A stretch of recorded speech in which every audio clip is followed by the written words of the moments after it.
Good morning, good morning, good morning. और मेरे यकीनियंस, क्या हाल चाल। दोबारा अपने ऊपर यकीन करने के लिए और नीट 2026 को फोड़ने फाड़ने के लिए तैयार हो। हाँ, नीट 2026 हमारा होगा, चाहे पेपर जैसा भी हो। बस इतना ध्यान रखो, इस साल सबको थोड़ा थोड़ा चेंज करना है। हर दिन थोड़ा थोड़ा, ज्यादा नहीं, 1% चेंज करते चलिए। खुद के अंदर लास्ट टाइम से अपने अंदर थोड़ा थोड़ा चेंज करना है। ओके, तो कल बहुत सारी मोटिवेशन, कल बहुत सारी चीजों के साथ आपने कल क्लास स्टार्ट किया है, कल ये बैच स्टार्ट हुआ है। मुझे नहीं लगता कि आज बहुत ज्यादा मोटिवेशन की जरूरत है।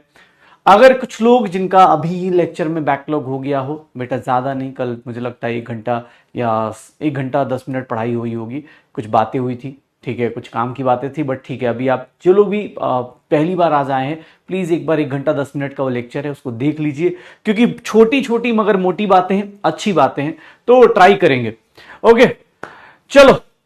पढ़ सकते हैं, बट हाँ कोशिश करिए। देखिए, ऐसा नहीं है कोई भी चैप्टर में, कुछ बेसिक आदतें बोल रहा हूं कि जब कोई चैप्टर शुरू होता है तो लेक्चर 1 में ना उसकी बेसिक चीजें आ जाती हैं, और वो बेसिक चीजें ना अभी परेशान नहीं करेंगी। जब आगे क्वेश्चंस में जाएंगे, जब अच्छे अच्छे क्वेश्चंस आएंगे, जैसे थर्सडे ऑनवर्ड क्वेश्चंस, थोड़ा आज कुछ टॉपिक्स आगे चलेंगे, थर्सडे ऑनवर्ड कुछ क्वेश्चंस का लेवल अपने आप बढ़ जाएगा। अब पहले दिन में क्या ही बढ़ जाएगा, लेकिन हाँ थर्सडे ऑनवर्ड लेवल का क्वेश्चंस बढ़ जाएंगे। हम कोशिश यही करेंगे कि भैया जो क्वेश्चंस करें उनको अठारह धड़ाधड़ अप्लाई किया जाए। आ, चलो, तो शुरू करते हैं। कितना लास्ट डे से अपने आप के अंदर थोड़ा पॉजिटिव चेंजेस लेके आइए। बस कितना चेंज लेके आना है, 1% पर डे, ठीक है, 1% पर डे। ओके, मॉड्यूल लेने की जरूरत देखो तुम्हारे ऊपर है, मॉड्यूल ले भी सकते हो। अगर फाइनेंशियली कोई दिक्कत नहीं है तो ले लो, क्योंकि एक ही किताब करके आपका काम चल जाएगा। अदरवाइज भैया बहुत सारे बुक्स होती हैं आसपास, बहुत सारे पीडीएफ्स होते हैं इंटरनेट पे। मतलब आज के टाइम पे पढ़ाई बहुत ज़्यादा कॉस्टली है, बहुत ज़्यादा वो करने की जरूरत नहीं है। आपको लगता है मॉड्यूल से होमवर्क मिलेगा, मॉड्यूल ले सकते हो, अगर आप फाइनेंशियली सही हो तो, ठीक है। बैकलॉग बेटा अभी तो स्टार्ट किया है, तो प्लीज बैकलॉग ना वो किया जाए। आज हमने स्टार्ट किया है, कल तो मैंने कोई डीपीपी भी नहीं दी थी, आज से डीपी स्टार्ट होगी, ठीक है। तो चलो, लास्ट क्लास में कुछ कहानियां करी थी हम लोगों ने, और उस कहानी को देखते हैं, ठीक है। मंजिल, हाँ, मंजिल को भुला के जिया तो क्या जिया, ऐसी मोटिवेशन के लिए अगर आप आए हैं तो दिक्कत है। यहां पर कल क्लास में बहुत सारी मोटिवेशन मैंने दे दी है। मैंने कुछ अच्छी बातें बताई थी जो हमें सुनने में अच्छी लगती हैं, लेकिन इंप्लीमेंट करने में मुश्किल है। मुझे नहीं लगता उसको आज बताने की जरूरत है, कल ही बताया है। मैं बताऊंगा जब लगेगा कि हाँ डाउन हो रहा है तब, ठीक है। पिछले साल का चलेगा मॉड्यूल, एकदम चलेगा। पिछले साल के लेक्चर से कर सकते हो, लेकिन इस साल तुम्हें डिफरेंस दिख जाएगा। जैसे आज की क्लास में पिछली क्लास से डिफरेंस दिख जाएगा, ऑब्वियस है, कुछ कुछ चीजें ऐड हो जाएंगी। और मैंने बोला ना, थोड़ा शुरुआत का 2-3 दिन इजी चलेगा। इजी इसलिए क्योंकि अभी सब लोग आ रहे हैं, कुछ लोग अपने अपने हिसाब से आ रहे हैं। कुछ लोग होता है ना कि भाई 20 तारीख से आएंगे, कुछ 25 तारीख से आएंगे, तो कुछ लोग को हिसाब किताब फाइनल कर रहे हैं। जैसे ही हमें थर्सडे ऑनवर्ड, मैंने आपसे प्रॉमिस किया, थर्सडे ऑनवर्ड लेवल अपने आप आगे आ जाएगा। नोट्स लिखने की जरूरत है, लिख सकते हो। हाँ, एनसीईआरटी चाहिए भैया मुझे, ये वाली एनसीईआरटी आपके पास ऑफलाइन में अगर है तो एनसीईआरटी रख लेना, बगल में रख लेना। क्यों? क्योंकि इसकी जरूरत आपको पड़ेगी आज की क्लास में, कल की क्लास में। एनसीईआरटी गो थ्रू करना है, साथ साथ में हम एनसीईआरटी पढ़ते चलेंगे, हाईलाइट करते चलेंगे, और कोशिश करेंगे कि एनसीईआरटी की चीजों को हम लोग डिस्कस करके साथ साथ में जब चैप्टर एंड हो, एनसीईआरटी भी एंड हो जाए। ओके। नहीं नहीं नहीं नहीं नहीं, कोई अनवस्थी ये सब करने की जरूरत नहीं है। तुम्हारे लिए मैं काफी हूं, मैं लेके आऊंगा तुम्हें। जो अनवस्थी की जरूरत है ना, वो मैं लेके आऊंगा मेरे पास। हाँ, मेरे पास जरूरत नहीं है, ठीक है। तुम्हें लगता हो तुम्हारे लिए कम की मतलब हथियार की कमी हो रही हो, बेटा बहुत सारी बुक्स को कंपाइल किया जा रहा है, टेंशन मत लो, ठीक है। हाँ, चलो स्टार्ट करते हैं। न्यू एनसीईआरटी ले लो, पुरानी एनसीईआरटी ले लो, कोई भी ले लो। एनसीईआरटी बेटा आज स्टार्ट करूंगा मैं, एनसीईआरटी कल स्टार्ट ही नहीं किया है। मैं एनसीईआरटी मैं बताऊंगा आपको, मैं जब स्टार्ट करूंगा तो मैं आपको प्रॉपरली बताऊंगा कि एनसीईआरटी का पीडीएफ खोल लीजिए या एनसीईआरटी खोल लीजिए। ओके, तो शुरू करते हैं कहानी को, और कहानी जो है अपनी स्टार्ट होती है कल से। 19 मई को हमने स्टार्ट किया था। हमने सिंपल सी चीज बोली थी, किसी भी चीज को काटते पीटते जाओगे, किसी भी चीज को काटते पीटते जाओगे तो उसके अंदर दो चीजें मिलने वाली हैं सर। एक एटम मिलता है, एटम मिलता है जो सबसे सिंपलेस्ट यूनिट होता है। अकेला इंसान क्या कहलाता है? अकेला इंसान जो होता है वो एटम कहलाता है। और जैसे ही बेटा जो कहानी कल पढ़ी थी बस उसको रिवाइज करा रहा हूं। मॉलिक्यूल्स किसको बोलते हैं? तो sir more than one atom को ही मॉलिक्यूल्स बोल दिया जाता है। मोर देन वन एटम को ही हम लोग क्या बोल देते हैं? मॉलिक्यूल्स बोल देते हैं। और अगर मॉलिक्यूल्स दो अलग अलग एटम से मिलके बने हुए हैं, दो अलग अलग एटम से मिलके बने हुए हैं, तो सर उनको हम लोग क्या बोल देते हैं? इनको हम लोग, मॉलिक्यूल्स भी दो टाइप के होते हैं बेटा। इसको कौन सा मॉलिक्यूल बोलते हैं हम लोग? होमो एटॉमिक मॉलिक्यूल बोलते हैं। क्यों? क्योंकि भैया एक ही टाइप का एटम है, एक ही टाइप का एटम है, होमो एटॉमिक मॉलिक्यूल है। और इसको किस टाइप का बोलते हैं? सर इसको बोलते हैं हेट्रो एटॉमिक मॉलिक्यूल। ये क्या कहलाता है? हेट्रो एटॉमिक मॉलिक्यूल कहलाता है। ये क्या कहलाता है? हेट्रो एटॉमिक मॉलिक्यूल कहलाता है। हेट्रो एटॉमिक मॉलिक्यूल, होमो एटॉमिक और हेट्रो एटॉमिक। ठीक है, होमो एटॉमिक और हेट्रो एटॉमिक, इसी को हम लोग क्या बोल देते थे? कंपाउंड्स। क्योंकि हम आगे अब एनसीईआरटी पढ़ेंगे तो वहां पर हमें दिख जाएगा कंपाउंड्स क्यों बोलते हैं। ये एलिमेंट है, ये एलिमेंट है, एक ही टाइप के एटम्स एलिमेंट्स कहलाएंगे। ओके, ये देखना एनसीईआरटी की हिस्ट्री पढ़ाऊंगा भाई, रुक जा। मैंने बोला ना एनसीईआरटी आज पढ़ाऊंगा, आज कल मैं शुरू करूंगा। पहले बेसिक्स ऑफ केमिस्ट्री मेरे हिसाब से जरूरी है। फिर मैंने बोला कि सर ये एटॉमिसिटी का एक कॉन्सेप्ट बताया मैंने कल कि सर मॉलिक्यूल्स होते हैं, अगर मॉलिक्यूल्स दिए हैं तो एटम्स कैसे निकाले जाते हैं। अगर मॉलिक्यूल्स दिए हैं तो याद रखिएगा मैंने एक फॉर्मूला लिखवाया था कि अगर मॉलिक्यूल्स दिए हैं तो एटम्स के लिए आप किससे मल्टीप्लाई करते हो? एटॉमिसिटी से मल्टीप्लाई करते हो। एक बेसिक मैथ याद रखना, अगर जाते टाइम एटॉमिसिटी से मल्टीप्लाई हो रहा है तो आते टाइम क्या हो जाएगा? एटॉमिसिटी से डिवाइड होगा क्या? भैया पढ़ेंगे और उसको रिवाइज करते चलेंगे। जो हमने कल की क्लास में किया है, जो हमने कल की क्लास में किया है, क्या ऐसा तो नहीं कि भैया एकदम सर हाँ ऐसा कैसे सर पढ़ के भी आना होता है क्या? हमने तो पैसे दिए थे, ऐसे थोड़ी ना होता है, आपका काम है पढ़ना। ऐसा नहीं होता ना भाई। एटॉमिसिटी याद है, जाते टाइम मल्टीप्लाई, आते टाइम डिवाइड। अगर मैं तुमसे पूछ दूं, एक क्वेश्चन दे दूं, जल्दी से जल्दी आंसर बताना मुझे कि सर एक सिंपल सा क्वेश्चन दे रहा हूं, if 400 atoms of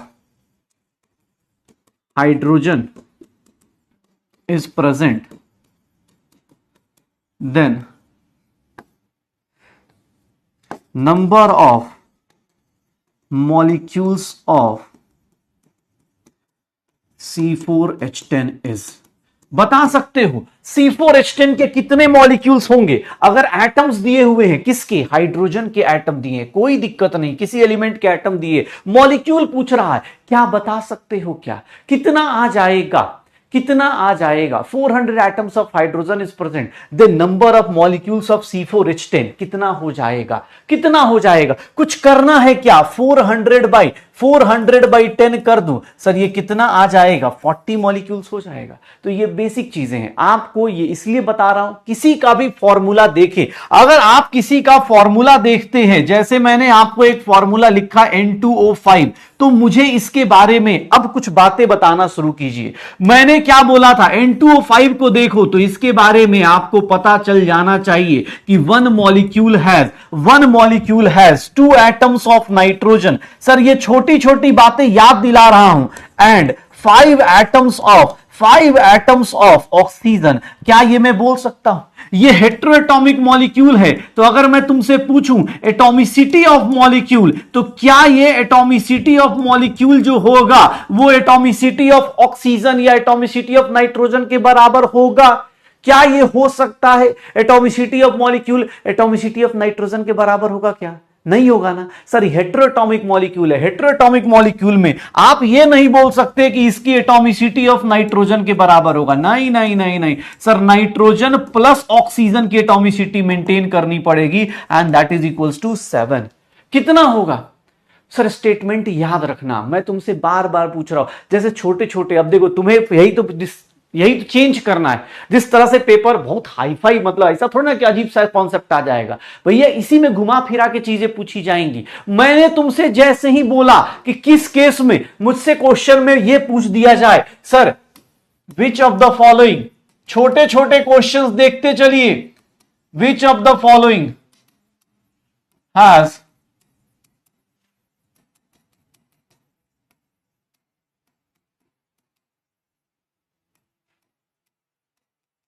equal to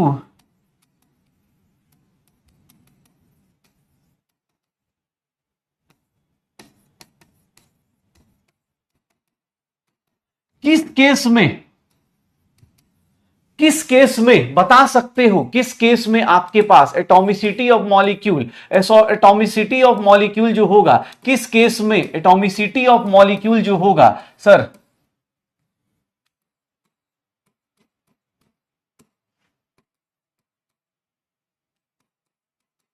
किस केस में एटॉमिसिटी ऑफ द मॉलिक्यूल किसके बराबर हो जाए, एटॉमिसिटी ऑफ द मॉलिक्यूल किसके बराबर हो जाए, एटॉमिसिटी ऑफ ओनली एलिमेंट। इसका मतलब क्या कह रहा है, वो किसकी बात कर रहा है, ये क्या कहना चाह रहा है, इस क्वेश्चन में वो क्या पूछना चाह रहा है कि सर होमो एटॉमिक मॉलिक्यूल बता दो। ये इनडायरेक्ट वे में पूछने का तरीका है कि सर होमो एटॉमिक मॉलिक्यूल बता दो। सर होमो एटॉमिक मॉलिक्यूल कहां पर है, होमो एटॉमिक मॉलिक्यूल सर एसेट में है, हो जाएगा। अब इस तरह के क्वेश्चंस के लिए धीरे धीरे छोटी छोटी चीजों से स्टार्ट किया था। फिर हम लोग कहां आए थे, एटम के पास। हमने बोला भैया एटम क्या होते हो तुम, तो इसने बोला सर हमारे पास ना एक सिंबल होता है, हमारा पार्टी का एक सिंबल होता है, हमारे पार्टी का एक मास नंबर होता है, हमारी पार्टी का एक मास नंबर होता है जिसको ए से रिप्रेजेंट करते हैं, और हमारी पार्टी का एक एटॉमिक नंबर होता है, हमारी पार्टी का एक एटॉमिक नंबर होता है। मैंने आपको डेफिनेशन बता दिया था। सर मास नंबर जो होगा और एटॉमिक नंबर, मुझे बताओगे मास नंबर का मतलब क्या हो गया सर, ये क्या रिप्रेजेंट करता है, टोटल नंबर ऑफ न्यूक्लियॉन्स बोल सकते हैं, टोटल नंबर ऑफ न्यूक्लियॉन्स बोल सकते हैं, प्रोटॉन प्लस न्यूट्रॉन को। और इसकी बारे में बात करें तो ये क्या बताता है, नंबर ऑफ प्रोटॉन्स की बात करता है क्या, नंबर ऑफ प्रोटॉन्स की बात करता है क्या, तो मास नंबर एटॉमिक नंबर। याद रखिएगा एटम के घर गए, एटम के घर गए तो हमें 3 सब एटॉमिक पार्टिकल्स मिले, हमें 3 सब एटॉमिक पार्टिकल्स मिले, सब एटॉमिक पार्टिकल्स मिले जिसके अंदर कौन कौन से लोग थे। सर पहला वाला क्या था, इलेक्ट्रॉन था। सर दूसरा वाला क्या था, प्रोटॉन था। और तीसरा वाला क्या था सर, न्यूट्रॉन था। याद रखिएगा सर इलेक्ट्रॉन का मास कितना होता है, सर ये बहुत कम होता है एज कंपेयर टू 10 की पावर -31 kg। सर प्रोटॉन का मास कितना होता है, सर ये देखिएगा -27 kg।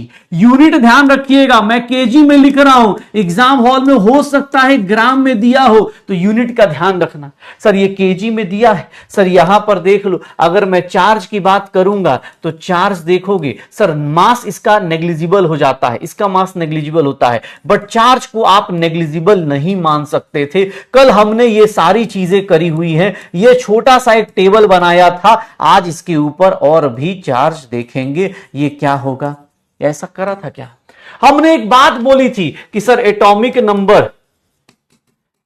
नंबर, मास नंबर और नंबर ऑफ इलेक्ट्रॉन, प्रोटॉन और न्यूट्रॉन, इलेक्ट्रॉन प्रोटॉन न्यूट्रॉन, ये हमेशा क्या होगा, ऑलवेज पॉजिटिव होल नंबर, ये हमेशा होल नंबर होगा।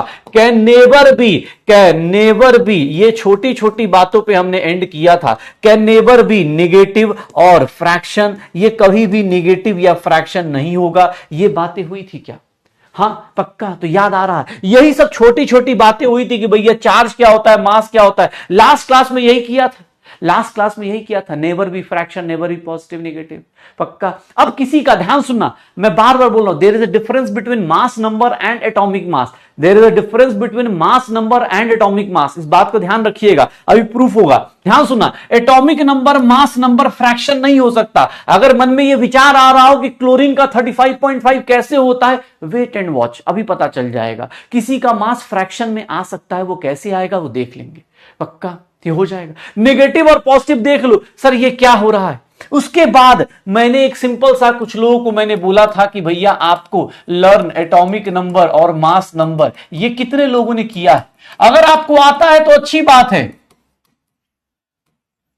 मैंने ये होमवर्क दिया हुआ है, आप सब लोगों में से कितने लोगों को आता है, कितने लोगों को नहीं आता है? प्लीज बेटा, ये छोटी छोटी बातें हैं, लेकिन अब जैसे जैसे आगे बढ़ेंगे आपके काम आएगी। कितने लोगों ने किया है? सच सच बताओ। मैंने एक होमवर्क दिया था लास्ट क्लास में, मैंने बोला था एटॉमिक नंबर और मास नंबर आप सब याद करके आना। चलो एक बात बताओ, जिन लोगों को आता है जल्दी जल्दी बताओ। कॉपर का एटॉमिक नंबर, कॉपर का एटॉमिक नंबर, बेटा सोचना मत, अब जल्दी बताओ। कॉपर का एटॉमिक नंबर क्या होगा? कॉपर का एटॉमिक नंबर क्या होगा? सर इसका एटॉमिक मास कितना होता है? सर एटॉमिक मास कितना होता है? कॉपर का एटॉमिक नंबर और एटॉमिक मास कितना होता है? बताओगे जल्दी? कॉपर का एटॉमिक नंबर और एटॉमिक मास, बेटा कॉपर का एटॉमिक नंबर 29, मास याद किया हो तो ये दिखा होगा 63.5 ग्राम। एटॉमिक मास नंबर हाँ कितना था? 63.5 था।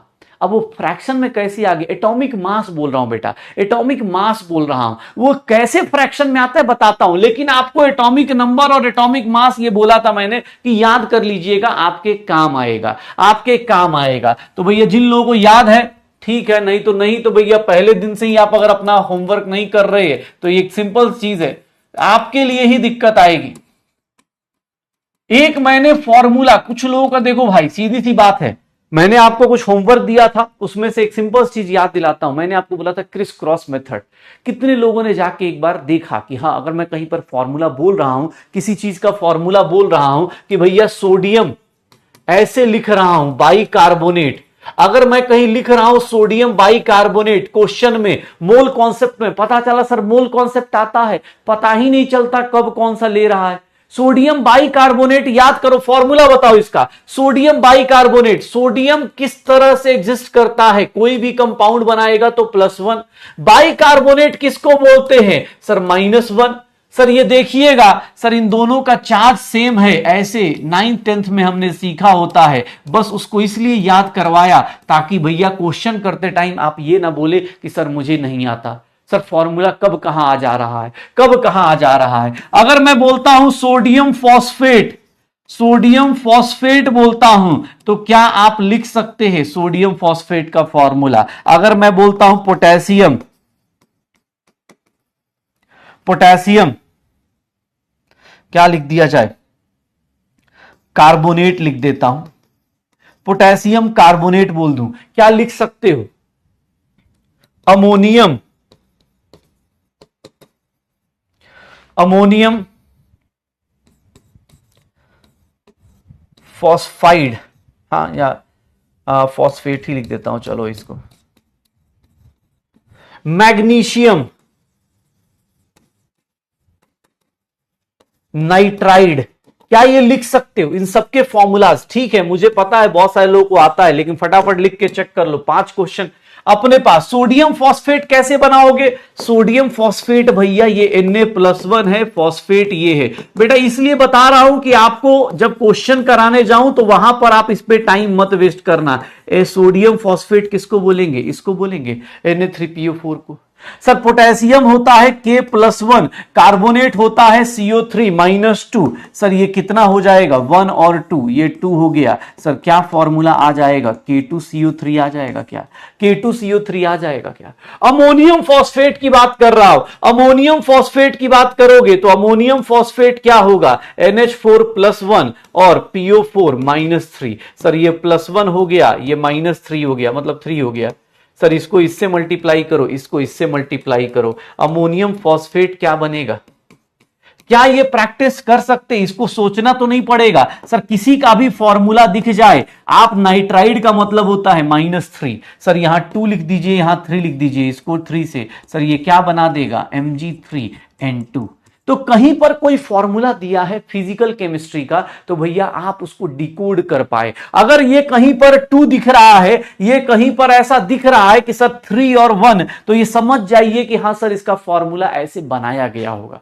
क्योंकि अभी हो सकता है अरे सर ये तो आता है, लेकिन यही चीज जब आयनिक इक्विलिब्रियम में पहुंचेंगे तो वहां आ जाएगा। आयनिक इक्विलिब्रियम पहुंचेंगे तो यही कॉन्सेप्ट आ जाएगा, आपको यही चीज याद आ जाएगी कि अच्छा सर ये कैसे तोड़ दे रहे हैं, सर आप बताए ही नहीं, ये तो आप बताए ही नहीं, ये कैसे टूट जाता है, सर ये देख लीजिए ये कैसे टूट जाता है, सर वहां पता नहीं चलता। इसीलिए अभी बता रहा हूं भैया, अभी मैदान शुरू, मतलब जंग स्टार्ट होगी उससे पहले की कुछ बातें याद दिला रहा हूं। ये तोड़ना आपको आता है सर, ये ऑक्सिलेट होता है C2O4-2। देखेंगे कल मैंने कुछ सॉल्ट्स का, कुछ कटायन और एनायन की लिस्ट दी थी। प्लीज आप सबसे रिक्वेस्ट है, अगर आपका ये वाला पोर्शन वीक है, अगर आप किसी को डिसोसिएट करने में आपको प्रॉब्लम आती है, प्लीज अपने अंदर जो एक्सेप्शनल केसेस है वो अलग कहानी है, एक्सेप्शनल केसेस की कहानी अलग है, लेकिन याद रखना ये सब चीजें अभी से प्रैक्टिस कर लो बेटा। अभी होमवर्क बहुत कम है, अभी बहुत छोटी छोटी बातें बताई जा रही हैं, तो आपको अपना बेसिक पता होना चाहिए कि यार मैं यहां लैग करता था। मैं क्रिस क्रॉस मेथड इसलिए बोल रहा हूं क्योंकि मैं आयनिक इक्विलिब्रियम में जब सॉल्ट दूंगा तो आपको पता होना चाहिए कि हाँ यार सर ने ऐसे दिया है सॉल्ट। पक्का हो जाएगा? श्योर हैं? तो चलिए अब भैया शुरू करते हैं अगली कहानी। हमने लास्ट क्लास में स्टार्ट किया था एटॉमिक नंबर मास नंबर की बात। आज हम लोग जानना चाहते हैं आखिर एटॉमिक नंबर मास नंबर क्या होता है। हाँ एकदम प्रैक्टिस करो, ये प्रैक्टिस करो भाई जितना हो सकता है। अब तुम्हें दिक्कत पता है क्या होती है, जैसे अब आगे जाएंगे ना हम लोग, देखो ये देखो, अब ये है, अब सर इसको तोड़, ये कैसे फॉर्मूला कैसे बन गया, जिरकोनियम फॉस्फेट कैसे बन गया। अगर आप एग्जाम हॉल में ये सोचने में टाइम वेस्ट कर गए, आपको ये दिख नहीं रहा कि ये फॉर्मूला कैसे बना होगा, सर ये ऐसे बना होगा, ये ऐसे बना होगा, ये फॉर्मूला ऐसे बना होगा, ये 4 ये 3। अगर आप इसमें टाइम वेस्ट करते चले गए तो दिक्कत आ जाएगी जिरकोनियम फॉस्फेट में। कुछ लोग, जब एक्सेप्शनल केसेस अलग हैं, जैसे Hg2Cl2 है, सर ये कैसे बनता है, सर ये देख लो Hg2Cl2 ये अलग केस है, ये आप पढ़ोगे आपको पता चल जाएगा कि Hg पे +2 होता है, ये ऐसे बनता है Hg2Cl2 मर्क्यूरस क्लोराइड जो होता है। हाँ ये अलग चीज है, लेकिन सर आपको बेसिक चीजें पता होना चाहिए कि ऐसा कैसे हो गया। अगर मैं ऐसे लिख रहा हूं K2MnO2 लिख रहा हूं तो आपको पता होना चाहिए कि ये कैसे बना होगा, सर ये ऐसे टूट के बना होगा तभी ये ऐसा है। मतलब K पे +1 होगा, मैग्नीज पे MnO4-2 होगा, ये 1 होगा, ये 2 होगा, ऐसे ऐसे क्रॉस हुआ होगा। ये लिखने आना चाहिए, और ये तभी आ सकता है जब आपको जिरकोनियम फॉस्फेट आए, थोड़ा जिरकोनियम फॉस्फेट आए, ठीक है ना। तो ये फॉर्मूला क्रिस क्रॉस मेथड अगर आपकी प्रॉब्लम है तो मैं आपको शुरुआत में बता रहा हूं, क्योंकि मुझे एटॉमिक नंबर मास नंबर चाहिए, आपसे एटॉमिक मास चाहिए, और दूसरा क्रिस क्रॉस मेथड चाहिए। क्योंकि क्रिस क्रॉस मेथड अगर आपको आता है तो बहुत सारी जगहों पर आपका टाइम बच जाएगा, चाहे वो फॉर्मूला लिखना हो, चाहे आपको डिसोसिएट करना हो, आपका काम बच जाएगा। डिसोसिएशन कैसे करें? डिसोसिएशन करना बेटा आगे पता चल जाता है, पोटेशियम अलग डिसोसिएट होगा, MnO4। अब तो 11th-12th में इतना तो देख के आओगे, इसको पर मैग्नेट आयन बोलते हैं। अगर ये पता नहीं चल रहा, मैग्नीज को भी आप तोड़ने की कोशिश कर रहे हो, तो थोड़ा सा आप एक बार बेसिक्स पे ध्यान रखिए। इसीलिए आपको कटायन और एनायन की लिस्ट दी है, आप देख लीजिएगा। कटायन अलग टूटेगा, एनायन अलग टूटेगा, कटायन अलग टूटेगा, एनायन अलग टूटेगा, ठीक है। शुरू करें तो भैया ये हमारे पास क्रिस क्रॉस मेथड है। जो लोग कटायन एनायन की, अच्छा शीट प्रॉब्लम चाहिए, चलो ठीक है। अब यार मैं लिख दूंगा, कोई दिक्कत नहीं, ठीक है। हाँ मैं लिख दूंगा, आप टेंशन मत लो। मैं अभी जाते टाइम होमवर्क आपको एक पेज पे लास्ट में दे दूंगा, आप उसकी प्रॉब्लम प्रैक्टिस कर लीजिएगा, आप उसकी प्रॉब्लम प्रैक्टिस कर लीजिएगा, ठीक है। चलो तो स्टार्ट करते हैं कहानी को, आज की कहानी को। और आज हमारे पास है एटॉमिक नंबर और मास नंबर। एटॉमिक नंबर और मास नंबर के ऊपर गेम खेलना है। जो अभी ये बेसिक्स मैं बता रहा हूं, एटम को कैसे देखते हैं, पहचानते कैसे हैं, अभी मैं सीधी बात है, मैं अभी एनसीईआरटी शुरू भी नहीं किया है मैं बेसिक्स ऑफ केमिस्ट्री पे अटका हुआ हूं। मैं चाहता हूं आप किसी फॉर्मूले को देखें तो उसके अंदर आपको क्या क्या दिख रहा है, ये सब चीजें आनी चाहिए। तो प्लीज ट्राई कीजिएगा। आज किसी भी फॉर्मूले को देखेंगे तो उसके अंदर कितना इलेक्ट्रॉन, कितने एटम, कितने प्रोटॉन, कितने न्यूट्रॉन है, ये सारे आने चाहिए, ठीक है। आज हमारा मेन पर्पस यही है। क्रिस क्रॉस मेथड का मैं आपको बता दूंगा, ओके। मैं क्वेश्चन दे दूंगा, आ जाएगा। कोई दिक्कत नहीं, आपको मैं होमवर्क दे दूंगा। आपको फॉर्मूले की प्रैक्टिस करनी है तो मैं फॉर्मूले की प्रैक्टिस, बेटा वो सबको आता है, एक्चुअली मोस्ट ऑफ द लोगों को वो आता है, थोड़ी प्रैक्टिस की जरूरत है, तो मैं होमवर्क में आपको प्रैक्टिस दे दूंगा, ओके। चलो तो यहां से स्टार्ट करते हैं कहानी को। हम लोगों कहानी होती क्या है एक्चुअली, देखना। एटॉमिक नंबर मैंने लास्ट क्लास में बता दिया था। एटॉमिक नंबर अगर मैं फिर से एक बार लिखूं तो एटॉमिक नंबर का सिंबल होता है क्या, सर जेड। याद रखिएगा एटॉमिक नंबर जब भी लिखेंगे ये क्या बताएगा, सर स्टार्ट करते हैं आज की क्लास। एटॉमिक नंबर कल की क्लास रिवाइज कर लिए, अब स्टार्ट करते हैं। एटॉमिक नंबर जेड की बात कर रहा हूं तो एटॉमिक नंबर जेड क्या होगा, सर ये देखिए ये क्या बताता है, सर इट टेल्स अबाउट, किसके बारे में बताएगा, number of protons present in nucleus of an atom. देखो बेटा, इसीलिए बोल रहा हूं क्योंकि कभी कभी क्या होता है सर, यहां पर अगर क्वेश्चन में बोल दिया न्यूक्लियस, इसलिए इंपॉर्टेंट है कि प्रोटॉन और न्यूट्रॉन जो होते हैं न्यूक्लियस में होते हैं। अगर क्वेश्चन में ये लिखा है, दो ऑप्शन दे दिए एग्जाम हॉल में, तो कुछ ऐसे लोग होते हैं जल्दी जल्दी में कुछ गलतियां करते हैं। अभी मैं आपको बता रहा हूं, आज क्वेश्चन नहीं दूंगा, कल दूंगा इसके ऊपर, ताकि आप ट्रैप हो पाओ। जैसे मैं एक क्वेश्चन बोलता हूं, atomic number is number of protons present in an atom, atomic number is number of protons present in nucleus of an atom. कौन सा करेक्ट ऑप्शन होगा? Which one is the correct option?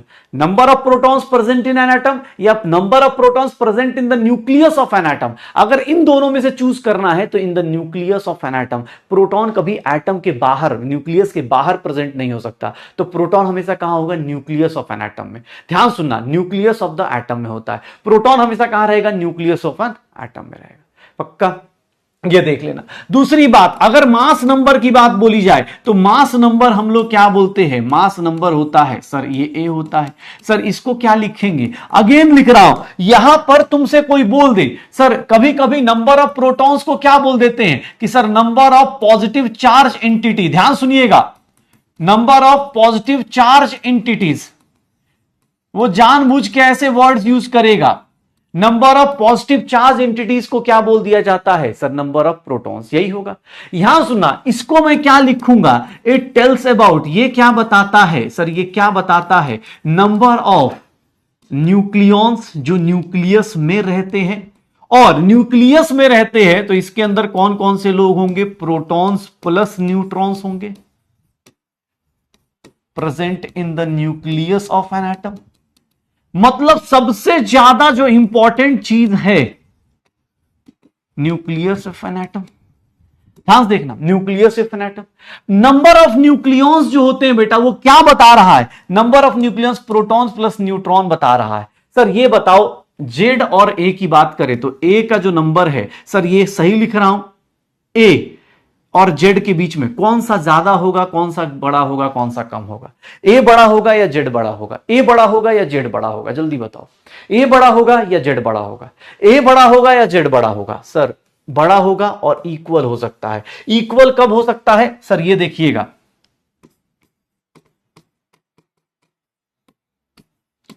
A is greater than Z, but in case of hydrogen A is equals to Z, A is equals to Z। याद रखिएगा, mostly A is greater than Z, but ये याद रखना, exam hall में अगर तुमसे कोई पूछ दे तो याद रखना, ये मत बोल देना कि सर A जो होता है वो लेस देन Z हो सकता है। A, ये sign is the correct sign. Sir याद रखिएगा, इक्वल का साइन याद रखिएगा, इसीलिए मैंने ये लाइन लिखा। ये देख लो, एग्जाम हॉल में पूछे greater than equal to Z होता है, किसके केस में इक्वल हो जाता है? A is equals to Z, किसके केस में हो जाता है? पक्का? छोटी छोटी बातें, ये देखो, छोटे छोटे पॉइंट्स। अब देखना, अगर आपको नंबर ऑफ प्रोटॉन्स चाहिए तो नंबर ऑफ प्रोटॉन्स कैसे निकालते हैं भाई साहब? सर ये किसके बराबर? जेड के बराबर, number of protons. Number of neutrons निकालना है, अगर नंबर ऑफ न्यूट्रॉन्स निकालना है तो वो किसके बराबर? सर ऊपर से नीचे को माइनस कर दीजिए, this minus this, proton plus neutron minus this कर दीजिए, ए माइनस जेड कर दीजिए। सर ये किसी भी in any type of atom, हर एक के लिए ये ऑप्शन सही है। In any type of atom, किसी भी टाइप का एटम हो, ये हमेशा ही रहेगा, हमेशा ही ए माइनस जेड करेंगे, नंबर ऑफ प्रोटॉन आएगा, नंबर ऑफ न्यूट्रॉन्स आएगा। लेकिन ध्यान सुनना, अब नंबर ऑफ इलेक्ट्रॉन कोई पूछेगा, सर नंबर ऑफ इलेक्ट्रॉन्स जो होंगे वो किसके बराबर होगा? Sir number of electrons number of protons के बराबर होगा क्या? क्या मैं ये लिख सकता हूं? ऑलवेज ऐसा लिख सकता हूं क्या मैं? Number of electron is equals to number of proton लिख सकता हूं क्या? ऐसा हो सकता है क्या कि इलेक्ट्रॉन प्रोटॉन के बराबर हो हमेशा? Sir number of electron proton हमेशा बराबर हो सकते हैं क्या? नहीं, ऑलवेज गलत स्टेटमेंट हो जाएगा। Number of electron is not always equals to number of protons, it may और मे बी इक्वल और नॉट इक्वल। ध्यान सुनिएगा, इलेक्ट्रॉन और प्रोटॉन ये क्या हो सकता है? ग्रेटर हो सकता है, इक्वल हो सकता है, लेस हो सकता है, कुछ भी हो सकता है। इलेक्ट्रॉन का नंबर ग्रेटर हो सकता है, इक्वल हो सकता है और लेस देन भी हो सकता है, कुछ भी हो सकता है। यह वर्ड याद रखिएगा, नंबर ऑफ प्रोटॉन और number of electron it is not always equals to, वो कुछ भी हो सकता है। ठीक है, अब इलेक्ट्रॉन का नंबर कैसे आता है पहले देखो, ये देखो, ये देखना, यहां पर प्रोटॉन कितना होगा भाई? अगर किसी का मास नंबर एटॉमिक नंबर दिया हुआ है, मास नंबर, ये हमेशा ये क्या है? Atomic number. जो नीचे लिखा होता है वो क्या होता है बेटा? एटॉमिक नंबर, कल ही बताया है मैंने। और ये क्या होता है जो ऊपर लिखा होता है? मास number. Sir number of proton किसके बराबर? सर नंबर ऑफ न्यूट्रॉन किसके बराबर? ऊपर से नीचे माइनस कर दो, p plus N minus P. Sir क्या आ गया? ये आ गया, प्रोटॉन और न्यूट्रॉन्स आ गए, प्रोटॉन और न्यूट्रॉन्स आ गए। एक बात बताना, प्रोटॉन और न्यूट्रॉन निकालना सबसे आसान काम है, सबसे आसान काम है प्रोटॉन और न्यूट्रॉन निकालना, प्रोटॉन और न्यूट्रॉन निकालना सबसे आसान काम है। लेकिन एक बात बताओ, इलेक्ट्रॉन का नंबर किस तरह से फ्लक्चुएट कर जाता है? इलेक्ट्रॉन का नंबर इलेक्ट्रॉन के साथ क्या होता है? ध्यान सुनिएगा,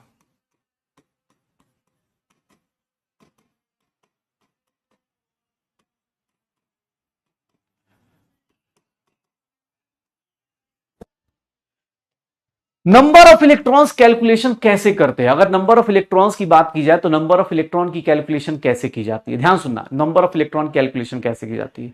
अगर ध्यान सुनिएगा, कुछ पॉइंट्स बता रहा हूं। अगर न्यूट्रल एटम है,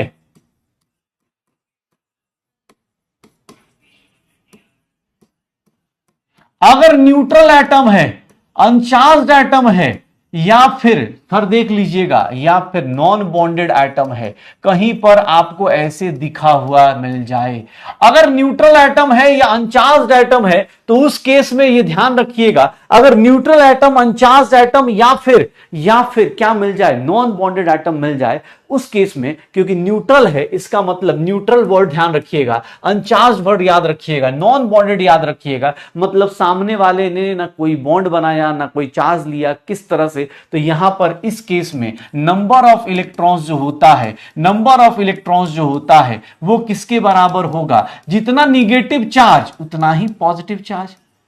न्यूट्रल का मतलब क्या हो गया? सर जितना निगेटिव चार्ज उतना ही पॉजिटिव चार्ज, तो एटॉमिक नंबर के बराबर हो जाएगा। जितना पॉजिटिव उतना ही निगेटिव, एटॉमिक नंबर के बराबर आ जाएगा। सर इस केस में एटॉमिक नंबर के बराबर आ जाएगा। अगर न्यूट्रल है, नॉन बॉन्डेड है, अनचार्ज है, आइसोलेटेड मतलब अकेला बैठा है, तो ये सब वर्ड ध्यान रखना। न्यूट्रल का मतलब क्या है? जितना पॉजिटिव होगा उतना ही निगेटिव हो जाएगा, जितना पॉजिटिव होगा उतना ही निगेटिव हो जाएगा। तो इलेक्ट्रॉन और प्रोटॉन का चार्ज क्या करना है? बराबर कर देना है। पक्का ध्यान सुनना, इलेक्ट्रॉन और प्रोटॉन का चार्ज क्या हो रहा है? बराबर हो जाएगा। इलेक्ट्रॉन और प्रोटॉन का चार्ज क्या हो जाएगा? बराबर हो जाएगा। इसी को क्या बोलते हैं सर? Atomic number. अपने पास एटॉमिक नंबर। लेकिन जैसे ही इन चार्ज्ड एटम, जैसे ही चार्ज हुआ एटम, तुम्हें भी पता है ये एटम चार्ज कैसे होता है, या फिर इसी को आयंस बोल दे या फिर इसी को रेडिकल्स बोल दे। अगर मैं ऐसा बोल देता हूं, इन केस ऑफ चार्ज एटम्स या आयंस या रेडिकल्स, ये चार्जेस एटम्स पे क्यों आते हैं? एटम्स पे चार्जेस क्यों आते हैं? चार्ज एटम में क्यों एटम्स क्यों आते हैं? ध्यान सुनना भाई, लिखना थोड़ा सा स्पीड बढ़ा लो यार। हाँ, अब ये सब चीजें 9th-10th की चीजें बता रहा हूं अभी। अगर आपको इसको एक भी लाइन ऐसा नहीं लिख रहा हो जिसको लिखने में बहुत टाइम लग रहा हो, बट फिर भी थोड़ा सा ट्राई कीजिए, अदरवाइज नोट्स आपके पास हैं। ठीक है, हाँ okay. In case of in case of charged atom कैसे होते हैं? चार्ज्ड एटम बेटा दो टाइप के, ध्यान सुनिएगा। In case of charged atom, number of electron is not equals to number of electrons is not equals to number of protons. Number of electrons is not equals to number of protons. यह ध्यान रखिएगा, electrons का number protons के number के बराबर नहीं होगा। Electrons का नंबर प्रोटॉन्स के नंबर के बराबर नहीं होगा। ठीक है, इलेक्ट्रॉन्स का नंबर प्रोटॉन्स के नंबर के बराबर नहीं होगा, यह ध्यान रखिएगा। हो जाएगा।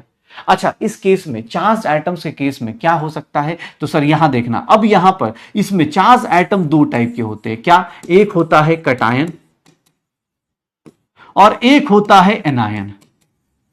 एक होता है कटायन, एक होता है एनायन। कटायन क्या होता है सर, कैसे बनता है, formed by loss of ion, loss of electron, मतलब आप जब इलेक्ट्रॉन लूज करते हो तो उससे क्या बनता है, कटायन।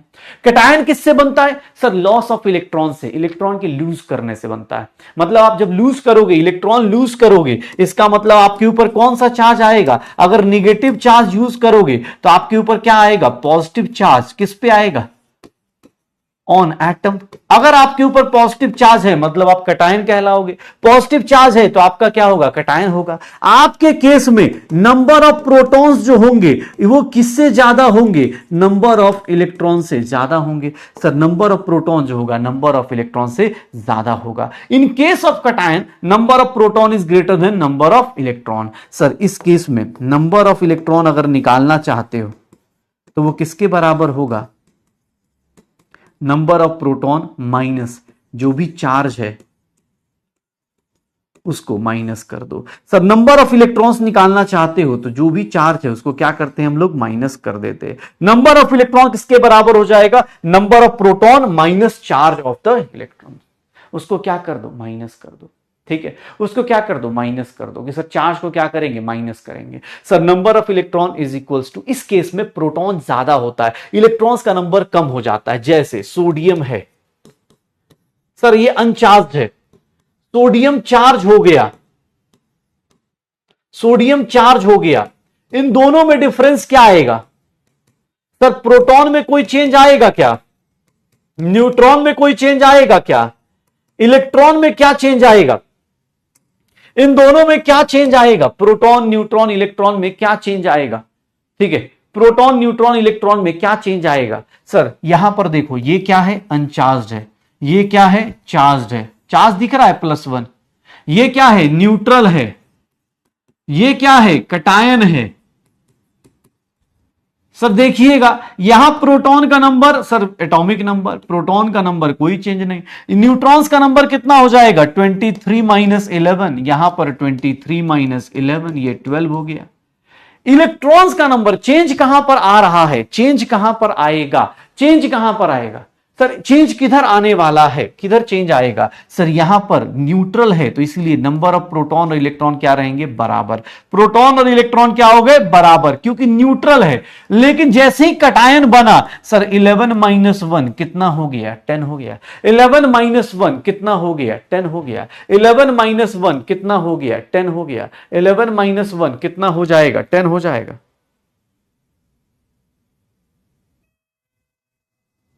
हो जाएगा, done.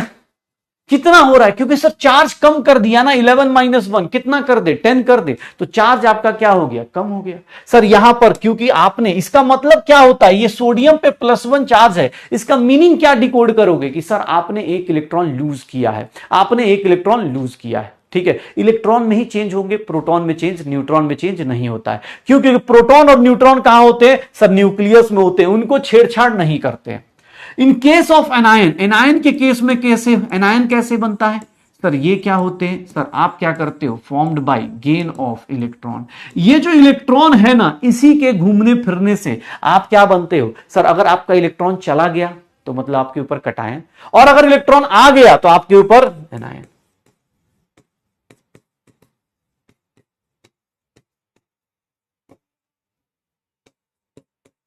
Negative charge on atom, इसमें क्या होगा सर, यहां पर number of electrons, number of electron is greater then number of protons. क्यों, क्योंकि आपने इलेक्ट्रॉन गेन किया है तो आपका नंबर ऑफ इलेक्ट्रॉन्स क्या होगा, ज्यादा होगा। और यहां पर देखोगे नंबर ऑफ इलेक्ट्रॉन निकालने जाओगे तो वो किसके बराबर होगा, number of proton, number of proton plus, ध्यान से देखिएगा, मॉड लगाना है, चार्ज का क्या लगाना है, मॉड लगाना है। तो ये फॉर्मूला ध्यान रखिएगा, इसके केस में नंबर ऑफ इलेक्ट्रॉन्स कैसे आएगा, सर प्रोटॉन से ज्यादा होगा। और कैसे निकालेंगे, फटाफट देख लो, देख लो जल्दी।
अरे हो गया। अरे तुम ही तो बोल रहे थे लिखना है तो मैं लिखने का वो करा रहा था। तुम ही तो बोल रहे थे लिखना है तो मैं लिखने का कराने लगा। मैंने कहा भाई मॉड का मतलब क्या होता है? मॉड का मतलब होता है भाई पॉजिटिव निगेटिव कुछ भी हो इसके अंदर पॉजिटिव बाहर आएगा। तुम देखो, अगर मैं तुमसे ऐसे बोलता हूं, ये देखो,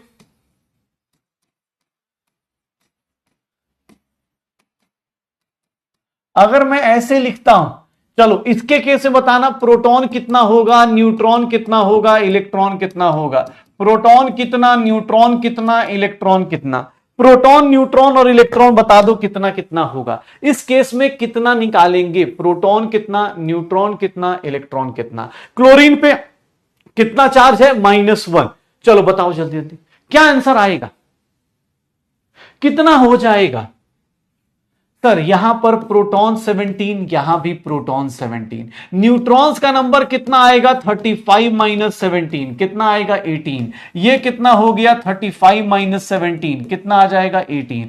प्रोटॉन न्यूट्रॉन में कोई चेंज नहीं आने वाला, लेकिन इलेक्ट्रॉन्स में कितना चेंज आ जाएगा भाई साहब? सर ये न्यूट्रल है, ये न्यूट्रल है, तो इसके केस में प्रोटॉन और इलेक्ट्रॉन क्या होंगे? सेम होंगे।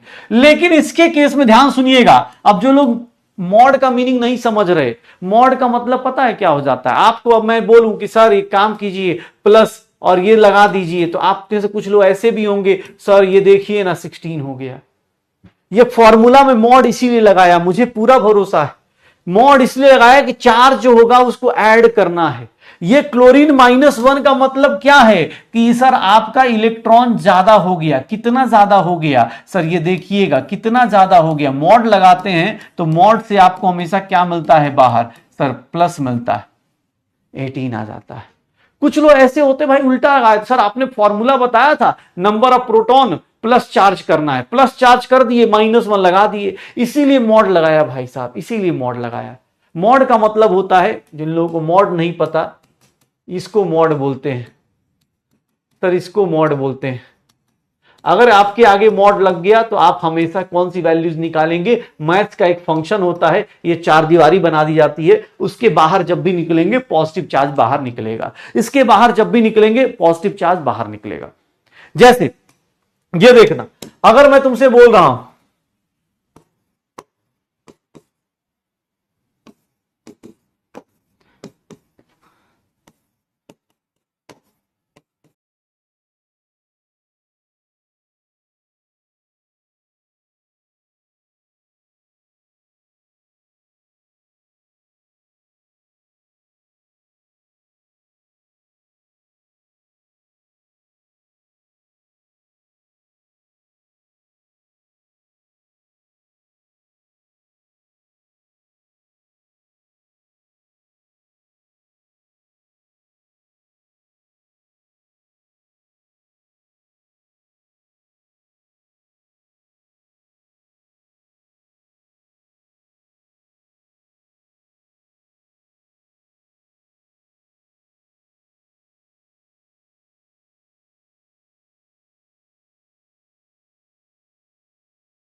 आवाज का पता चल रहा है? आवाज आ रही है क्या? अब मुझे तो दिख ही नहीं रहा कुछ भी। अभी देखना, आवाज आ रही है? ठीक है, एक बार। चलो ठीक है, मुझे दिख ही नहीं रहा कुछ भी। यार, क्या सीन है भाई।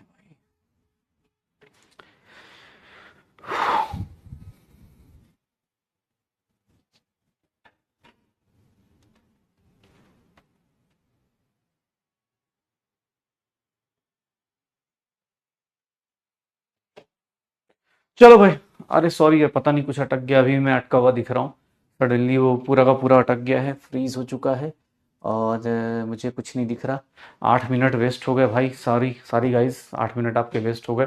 बट चलो कोई नहीं, मैं कहाँ था, मैं क्वेश्चंस करा रहा था। ठीक है, अब थोड़ा सा टेक्नोलॉजी का कुछ तो लॉस होगा, कभी कभी लॉस हो जाता है।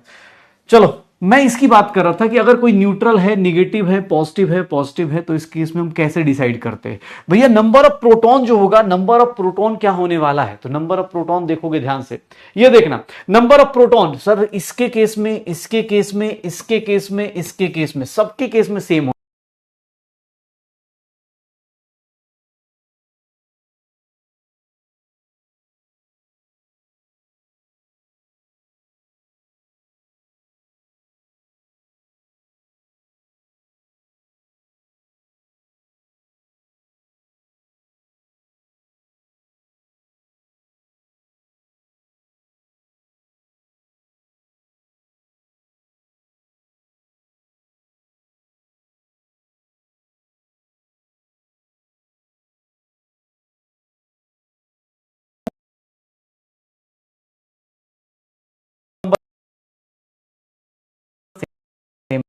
रहेगा।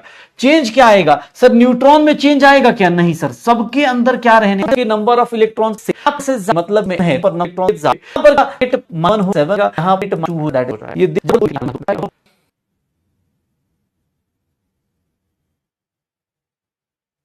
हो जाएगा। भाई क्या है?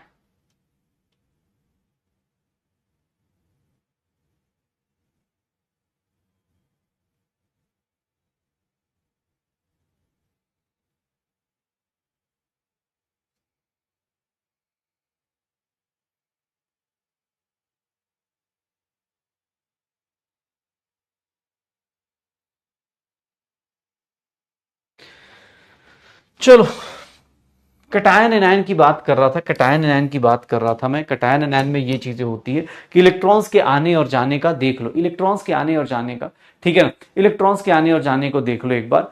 ठीक है,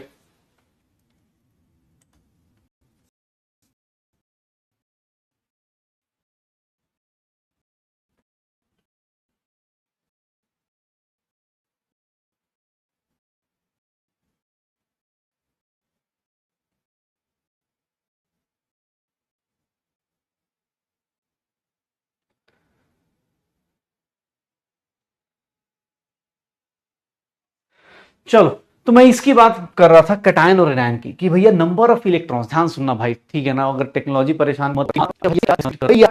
इससे पहले तो कॉन्सेप्ट यहां बताया था ना कि इलेक्ट्रॉन क्या होते हैं। कटायन के केस में इलेक्ट्रॉन्स का नंबर क्या होता है सर? नंबर ऑफ इलेक्ट्रॉन्स क्या हो जाते हैं कटायन के केस में? कम हो जाते हैं। प्रोटॉन्स का नंबर क्या हो जाता है? ज्यादा हो जाता है। इन केस ऑफ एनायन आप इलेक्ट्रॉन गेन करते हो, गेन ऑफ इलेक्ट्रॉन हो रहा है, तो गेन ऑफ इलेक्ट्रॉन का मतलब क्या होगा? आपका इलेक्ट्रॉन का नंबर प्रोटॉन से ज्यादा होगा।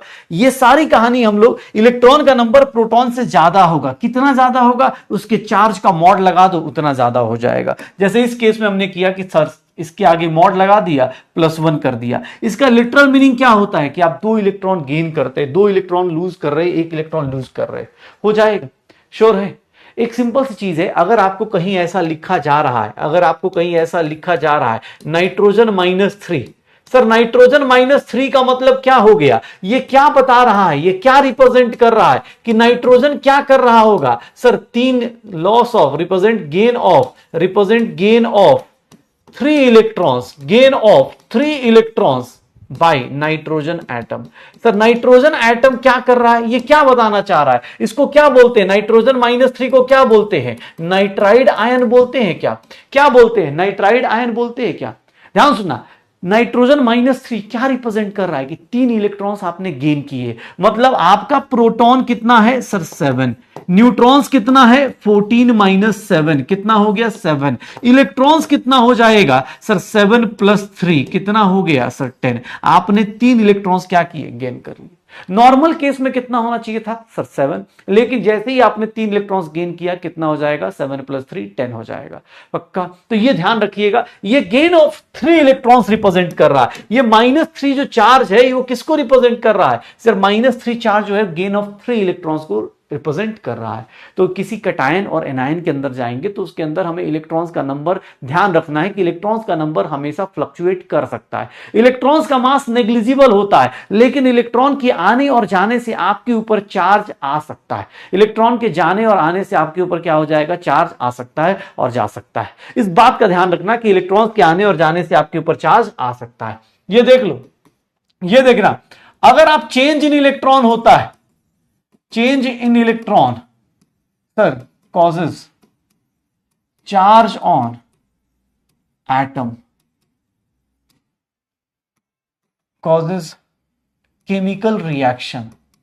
ये क्या बनाता है केमिकल रिएक्शन कॉज करता है। याद रखिएगा, अगर इलेक्ट्रॉन्स का चेंज हो रहा है मतलब आप इलेक्ट्रॉन्स का चेंज कर रहे हैं, इसका मतलब क्या हो रहा है कि इलेक्ट्रॉन्स के आने और जाने से आपका क्या होता है केमिकल रिएक्शन होती है। इलेक्ट्रॉन्स एटम के बाहरी एटमॉस्फेयर कर बाहरी ऑर्बिट में होता है, और उस केस में अगर इलेक्ट्रॉन का चेंज कर रहे हैं तो वो एटम का चार्ज क्या करता है चेंज करता है, केमिकल रिएक्शन होता है। लेकिन गलती से किसी ने प्रोटॉन और न्यूट्रॉन चेंज कर दिया, गलती से प्रोटॉन और न्यूट्रॉन चेंज करने की कोशिश करी, भैया ये बहुत ज्यादा खतरनाक चीज है सर। ये क्या करता है, ये कॉजेज न्यूक्लियर रिएक्शन, छोटी मोटी चीज नहीं, ये क्या कर देगा न्यूक्लियर रिएक्शन को कॉज करता है। ये क्या करता है न्यूक्लियर रिएक्शन को लेने वाला है। चेंज इन प्रोटॉन और न्यूट्रॉन ये क्या कॉज करता है न्यूक्लियर रिएक्शन, क्योंकि प्रोटॉन और न्यूट्रॉन कहां होते हैं न्यूक्लियस के अंदर होते हैं। तो इलेक्ट्रॉन के आने और जाने से हमारे ऊपर चार्ज आता है किसी एटम के ऊपर, और वो चार्ज ध्यान सुनना, ये देखिएगा, अगर मैं बोल रहा हूं क्लोरीन -1 है,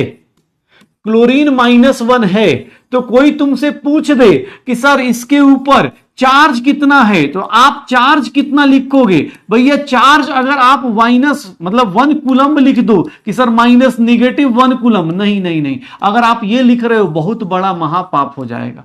ये चार्ज 1 कूलम नहीं है इसके ऊपर कि -1 लिख दिया, नहीं नहीं नहीं, ध्यान सुनना बेटा, बहुत इंपॉर्टेंट चीज बता रहा हूं, ये ध्यान सुनना।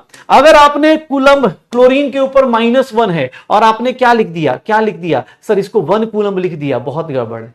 ये -1 क्या है चार्ज नहीं बता रहा, ये क्या रिप्रेजेंट कर रहा है सर, ये -1 क्या रिप्रेजेंट कर रहा है कि आप एक इलेक्ट्रॉन गेन ऑफ 1 इलेक्ट्रॉन, एक इलेक्ट्रॉन क्या कर रहे हो गेन कर रहे हो। ये -1 क्या बता रहा है, -1 इज नॉट द चार्ज, ये क्या बता रहा है गेन ऑफ 1 इलेक्ट्रॉन।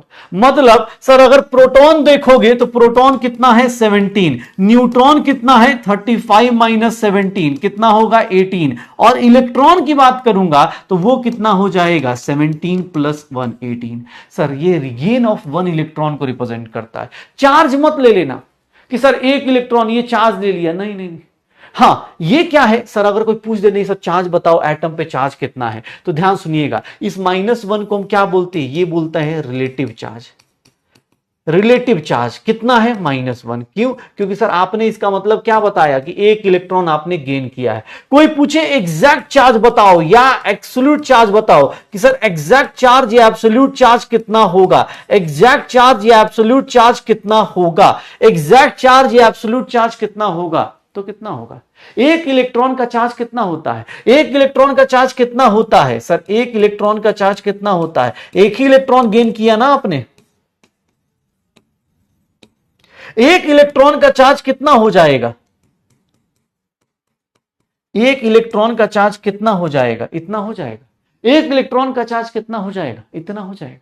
तो सर ये ध्यान रखिएगा, कभी भी आपको ये -1 +1 दिखे इसको चार्ज मत लिख दीजिएगा कि ये चार्ज रिप्रेजेंट कर रहा है कि सर -1 कूलम है या +1 कूलम है, नहीं। ये किसको रिप्रेजेंट कर रहा है, रिलेटिव चार्ज को। ये यूनिटलेस होता है, ये यूनिटलेस है, ये यूनिटलेस है, इसको मत ले लेना कि ये चार्ज है, भाई साहब गड़बड़ हो जाएगा। ये चार्ज नहीं होता है, ये रिलेटिव चार्ज होता है। कितना हो जाएगा, एक इलेक्ट्रॉन का चार्ज कितना होगा, इतना होगा।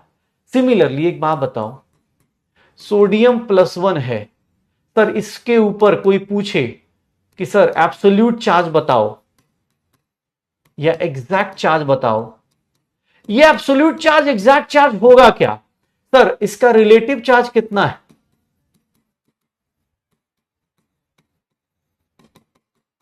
इसका रिलेटिव चार्ज कितना है? +1। इसका रिलेटिव चार्ज कितना है? +1। सर रिलेटिव चार्ज क्या बता रहा है? ये +1 क्या बता रहा है? सर लॉस ऑफ 1 इलेक्ट्रॉन बता रहा है कि आपने 1 इलेक्ट्रॉन लूज किया। सर 1 इलेक्ट्रॉन लूज किया मतलब सर क्या हो जाएगा? आपके ऊपर पॉजिटिव चार्ज आएगा। 1 इलेक्ट्रॉन का चार्ज कितना होता है? सर अगर मैं बात करूं तो ये 1 इलेक्ट्रॉन का पॉजिटिव में प्रोटॉन का चार्ज ज्यादा हो गया। इस केस में कितना चार्ज आएगा? +E। कितना हो जाएगा? सब प्रोटॉन का चार्ज ज्यादा हो गया। कैसे? एक बात बताओ, ये रहा प्रोटॉन कितना है? 11। न्यूट्रॉन कितना है? 23 - 11 कितना है? 12। इलेक्ट्रॉन कितना हो जाएगा? 11 - 1 कितना हो जाएगा? 10 हो जाएगा। 11 - 1 कितना हो जाएगा? 10 हो जाएगा। 11 - 1 कितना हो जाएगा? 10 हो जाएगा। तो ये ध्यान रखना। अब तुमसे कोई भी कटायन एनायन दिया हो तो उसमें चार्ज कैसे निकालते हैं? चार्ज का मीनिंग ये चार्ज नहीं होता, ये +1 चार्ज नहीं होता। आप इसके ऊपर ये नहीं बोल सकते +1 चार्ज है, नहीं नहीं नहीं, वो रिलेटिव चार्ज है। वो ये बता रहा है कि आप 1 इलेक्ट्रॉन लूज कर रहे हो या 1 इलेक्ट्रॉन गेन कर रहे हो। ये -1 ये नहीं बता रहा कि -1 कूलम चार्ज, नहीं नहीं, वो क्या बता रहा है? 1 इलेक्ट्रॉन गेन कर रहा है कि सर -1 कब आया? जब 1 इलेक्ट्रॉन गेन करोगे। +1 कब आएगा? जब 1 इलेक्ट्रॉन लूज करोगे। अगर आप लूज करोगे तो आपके ऊपर पॉजिटिव चार्ज आएगा। 1 इलेक्ट्रॉन का पॉजिटिव चार्ज ले लो, यहां पर -1 मतलब 1 इलेक्ट्रॉन का नेगेटिव चार्ज ले लो, हो जाएगा। डन। अब ध्यान सुनना, इलेक्ट्रॉन प्रोटॉन न्यूट्रॉन ये काउंट करना है। अगर न्यूट्रल है तो कोई टेंशन नहीं, कटायन के केस में कम करना है, एनायन के केस में ज्यादा करना है। किसको? इलेक्ट्रॉन्स को। प्रोटॉन न्यूट्रॉन में कोई फर्क नहीं पड़ेगा। इलेक्ट्रॉन प्रोटॉन न्यूट्रॉन्स इन तीनों की काउंटिंग में देख लो। इन तीनों की काउंटिंग में एक सिंपल सा सवाल है। सर इन तीनों को देखोगे, इन तीनों की काउंटिंग में एक सिंपल सा सवाल है कि नंबर ऑफ प्रोटॉन क्या होता है? एटॉमिक नंबर के इक्वल। नंबर ऑफ न्यूट्रॉन्स क्या होता है? Mass number minus atomic number. ये फिक्स रहता है, हमेशा फिक्स रहेगा। चेंज कहां आएगा? नंबर ऑफ इलेक्ट्रॉन्स में। नंबर ऑफ इलेक्ट्रॉन्स में क्या चेंज आता है? अगर आप न्यूट्रल हैं तो सर दोनों बराबर हो गए, प्रोटॉन और इलेक्ट्रॉन। अगर आप चार्ज्ड हैं तो कटायन के केस में इलेक्ट्रॉन ज्यादा होगा, सॉरी लेस होगा, और एनायन के केस में इलेक्ट्रॉन ज्यादा होगा। इलेक्ट्रॉन के आने से सर एनायन बनता है, इलेक्ट्रॉन के जाने से कटायन बनता है। सर यहां पर चार्ज आपका कम होता है, इलेक्ट्रॉन कम होता है, यहां इलेक्ट्रॉन ज्यादा होता है। दोनों का मीनिंग क्या होता है ये समझ लिया हम लोगों ने कि सर इसका मीनिंग क्या है। कोई चार्ज है -3 आ रहा है, इसका मतलब ये क्या बताता है? ये -3 क्या बताता है? सर ये -3 गेन ऑफ 3 इलेक्ट्रॉन्स बताता है। ये -3 क्या बता रहा है? गेन ऑफ 3 इलेक्ट्रॉन्स बता रहा है। ये -3 क्या बता रहा है? गेन ऑफ 3 इलेक्ट्रॉन्स बता रहा है। हो जाएगा पक्का? सर ये कोई भी हो। अब किसी मॉलिक्यूल में चले जाओ, देखना। अब एक काम करते, अगर मॉलिक्यूल में चले जाएं तो कितना होगा? हाँ, कि मॉलिक्यूल में चले जाएं। अगर कोई मॉलिक्यूल पकड़े, ये रहा CO2, ये बताओ ये क्या है? सर मॉलिक्यूल है। अब एक बात बताना सर, इसके अंदर अगर कोई पूछे कि इलेक्ट्रॉन प्रोटॉन न्यूट्रॉन निकालना है, यहां सुना, अगर CO2 के अंदर कोई पूछे तो आपको इलेक्ट्रॉन प्रोटॉन न्यूट्रॉन निकालना है, कैसे निकालोगे? मॉलिक्यूल के साथ कैसे निकालोगे? ध्यान सुनना, मॉलिक्यूल के साथ कैसे निकालोगे? मॉलिक्यूल में कैसे निकालोगे? सर मॉलिक्यूल किससे बनके मिलके बना होता है? Molecule of CO2 has 1 atom of carbon and 2 atom of oxygen। Sir molecule किससे मिलके बना है? 1 एटम कार्बन का, 2 एटम ऑक्सीजन का। अगर आप इसमें इलेक्ट्रॉन प्रोटॉन काउंट करने जा रहे हो, तो इसमें कैसे काउंट करेंगे? इसके अंदर इलेक्ट्रॉन प्रोटॉन कैसे काउंट करेंगे? कैसे निकालेंगे? कैसे? सर कुछ नहीं, देखिएगा, इसका इलेक्ट्रॉन निकालना है तो आप कुछ नहीं, हर एक एटम को पकड़ लो। ध्यान सुनना, बात समझना। अगर मॉलिक्यूल के अंदर निकालना है तो उसके ऊपर बहुत लोड नहीं लेना है, आप एक एक एटम को पकड़ लो। कार्बन का एटॉमिक नंबर कितना होता है? सर 6 और 12। सर ऑक्सीजन का कितना होता है? 8 और 16। इसका प्रोटॉन कितना है? 6। इसका प्रोटॉन एक एटम में कितना है? 8। इसका न्यूट्रॉन कितना है? 12 - 6 6। इसका न्यूट्रॉन कितना है? 16 - 8 8। सर ये देखो, इलेक्ट्रॉन, इसमें कोई चार्ज नहीं तो इलेक्ट्रॉन कितना हो गया? इसमें इलेक्ट्रॉन कितना हो गया? 8। अब आप एग्जाम हॉल में ये साइड में रख लो दिमाग में। सर इसके इलेक्ट्रॉन्स निकालने हैं तो कार्बन के कितने इलेक्ट्रॉन्स हैं? 6।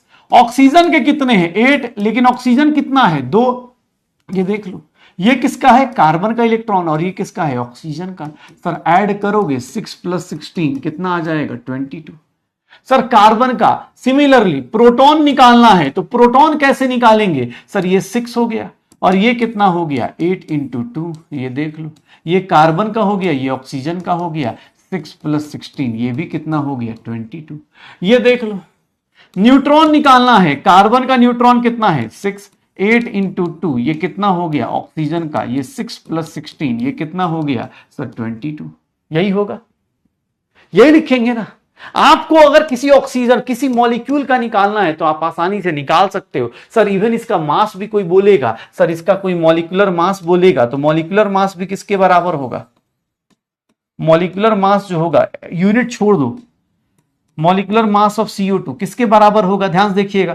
कार्बन का एटॉमिक मास मतलब मास, कार्बन का मास कितना है 12, ये कार्बन का मास हो गया। ऑक्सीजन का मास कितना है 16 × 2 ऑक्सीजन का, सर मास भी निकाल दो 12 + 32 ये कितना हो जाएगा 44 हो जाएगा। 12 + 32 किसके इक्वल हो जाएगा 44 के इक्वल हो जाएगा। तो मॉलिक्यूलर मास भी आप ऐसे निकाल सकते, मॉलिक्यूलर मास भी आप ऐसे निकाल सकते। तो किसी मॉलिक्यूल को देखोगे तो उसके अंदर एटॉमिसिटी निकल गई कि एटॉमिसिटी आ गया, सर एटॉमिसिटी आ गई, इलेक्ट्रॉन आ गया, प्रोटॉन आ गया, न्यूट्रॉन आ गया, इलेक्ट्रॉन आ गया, प्रोटॉन आ गया, न्यूट्रॉन आ गया।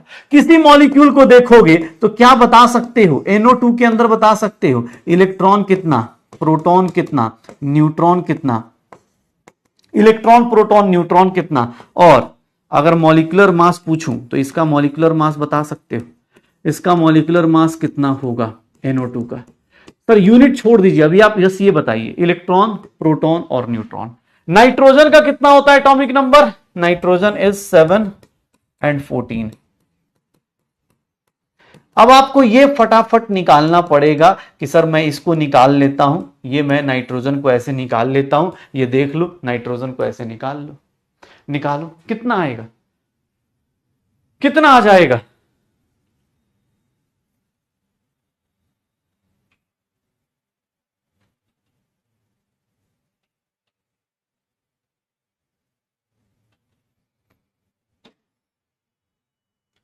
कितना आ जाएगा, कितना आ जाएगा बताओ, ये कितना आएगा सर, इलेक्ट्रॉन प्रोटॉन और न्यूट्रॉन्स कितना आएंगे, ये देखिएगा इलेक्ट्रॉन प्रोटॉन और न्यूट्रॉन कितना आ जाएगा, electron proton neutron. Sir electron कितना, नाइट्रोजन में कितना होता है 7, ये नाइट्रोजन का इलेक्ट्रॉन हो गया। ऑक्सीजन का कितना हो गया 8 × 2, सर ये कितना हो गया 7 + 16 कितना आ जाएगा 23। प्रोटॉन की बात करेंगे तो सर प्रोटॉन भी उतना ही आएगा, सब प्रोटॉन भी उतना ही आ जाएगा और न्यूट्रॉन भी उतना ही आ जाएगा। लेकिन एक बात बताऊं, मॉलिक्यूलर मास कितना आ जाएगा सर 14 + 16 × 2, ठीक है 14 + 16 × 2, 14 प्लस कितना आ गया 32 कितना आ जाएगा 46 आ जाएगा, कितना आ जाएगा 46 आ जाएगा। तो सर किसी मॉलिक्यूल के अंदर इलेक्ट्रॉन प्रोटॉन न्यूट्रॉन्स निकालना हो निकाल देना। सर कार्बन का निकाल दिया, ऑक्सीजन का निकाल दिया, नाइट्रोजन का निकाल दिया। अगर मॉलिक्यूल, ध्यान सुना, ये मॉलिक्यूल्स क्या है सर, ये मॉलिक्यूल्स न्यूट्रल है। लेकिन अगर कहीं चार्ज आ गया तो, अगर मॉलिक्यूल्स पे चार्ज आ गया तो, अगर मॉलिक्यूल्स पे चार्ज आ गया तो कैसे निकलोगे, अगर मॉलिक्यूल्स पे चार्ज आ गया तो कैसे निकालोगे। मतलब अगर फॉर एग्जांपल अगर मैं तुम्हें दे दूं NO3- दे दूं, इसके ऊपर प्रोटॉन निकालो, इसके ऊपर न्यूट्रॉन निकालो, इसके ऊपर इलेक्ट्रॉन निकालो, इसका मॉलिक्यूलर मास निकालो, सर इसका मॉलिक्यूलर मास निकालो, क्या होगा। इलेक्ट्रॉन -1 का मतलब क्या है कि सर इलेक्ट्रॉन आया है। सर इसको क्या नाम देते हैं, इसका क्या नाम होता है। कल अगर आपने फॉर्मूले लिस्ट देखी हो तो इसको नाइट्रेट आयन बोलते हैं। इसको क्या बोलते हैं, नाइट्रेट आयन बोलते हैं। बताओगे नाइट्रेट आयन होगा क्या, अब बताओ निकालो। नाइट्रेट आयन कैसे निकलेगा सर, नाइट्रोजन में कितने होते हैं आपको सामने दिख रहा होगा। ये सब कुछ आप निकाल दो।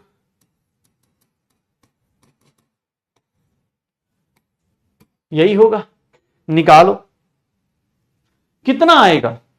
सर यहां पर प्रोटॉन निकालने जाओगे तो ये 7 और ये नाइट्रोजन का ऑक्सीजन का 8 इंटू 3 कितना हो गया 7 प्लस 24 कितना आ जाएगा 31। सर यहां पर ये 7 ये ऑक्सीजन का 8 इंटू 3 कितना दिक्कत नहीं 7 प्लस 24 कितना आ गया 31। लेकिन इलेक्ट्रॉन निकालते टाइम ध्यान देखिएगा सर ये 7 नाइट्रोजन का आया 8 इंटू 3 किसका आया ऑक्सीजन का आया लेकिन ये -1 है मतलब एक इलेक्ट्रॉन ये क्या कर रहा है गेन कर रहा है मतलब ये एक इलेक्ट्रॉन आप गेन कर रहे हो तो सर इसका आंसर कितना आ जाएगा 32 आ जाएगा। सर प्रोटॉन और न्यूट्रॉन्स कितने आएंगे 31 लेकिन आपने ये 1 कहां से ऐड किया बिकॉज वो -1 है -1 क्या रिप्रेजेंट कर रहा है गेन ऑफ 1 इलेक्ट्रॉन ये क्या दिखा रहा है ये गेन दिखा रहा है एक इलेक्ट्रॉन आप गेन कर रहे हो। सर मॉलिक्यूलर मास में कोई फर्क पड़ेगा क्या नहीं सर मॉलिक्यूलर मास नाइट्रोजन का कितना होता है 14 16 इंटू 3 सर ये देख लो 14 प्लस 48 62 आ जाएगा। सर याद रखिएगा no effect due to change in electron आने और जाने से भैया मास को कोई फर्क नहीं पड़ता बस चेंज कहां होगा सर नंबर ऑफ इलेक्ट्रॉन से नंबर ऑफ प्रोटॉन से इन सब पे चेंज होता है मास पे ऐसा नहीं कि 62 प्लस 1 कर दिया नहीं इलेक्ट्रॉन का सर मास हम लोग नेग्लिजिबल मानते हैं उसको कंसीडर नहीं करते तो इलेक्ट्रॉन के आने और जाने से कैटायन एनायन में ये फर्क देख लेना अगर मैं तुम्हें ये बोल रहा हूं ये देखो चलो इसका बताओ प्रोटॉन बताओ न्यूट्रॉन बताओ मॉलिक्यूलर मास बताओ क्या होगा सल्फर का कितना होता है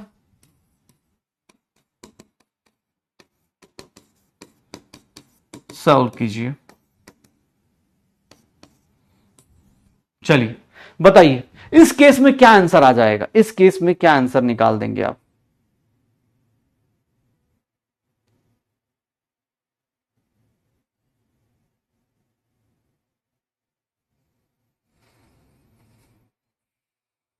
इस केस में क्या आंसर आएगा जल्दी 24 कहां से आया बेटा ऑक्सीजन का 8 इंटू 3 करेंगे ना 3 ऑक्सीजन है शायद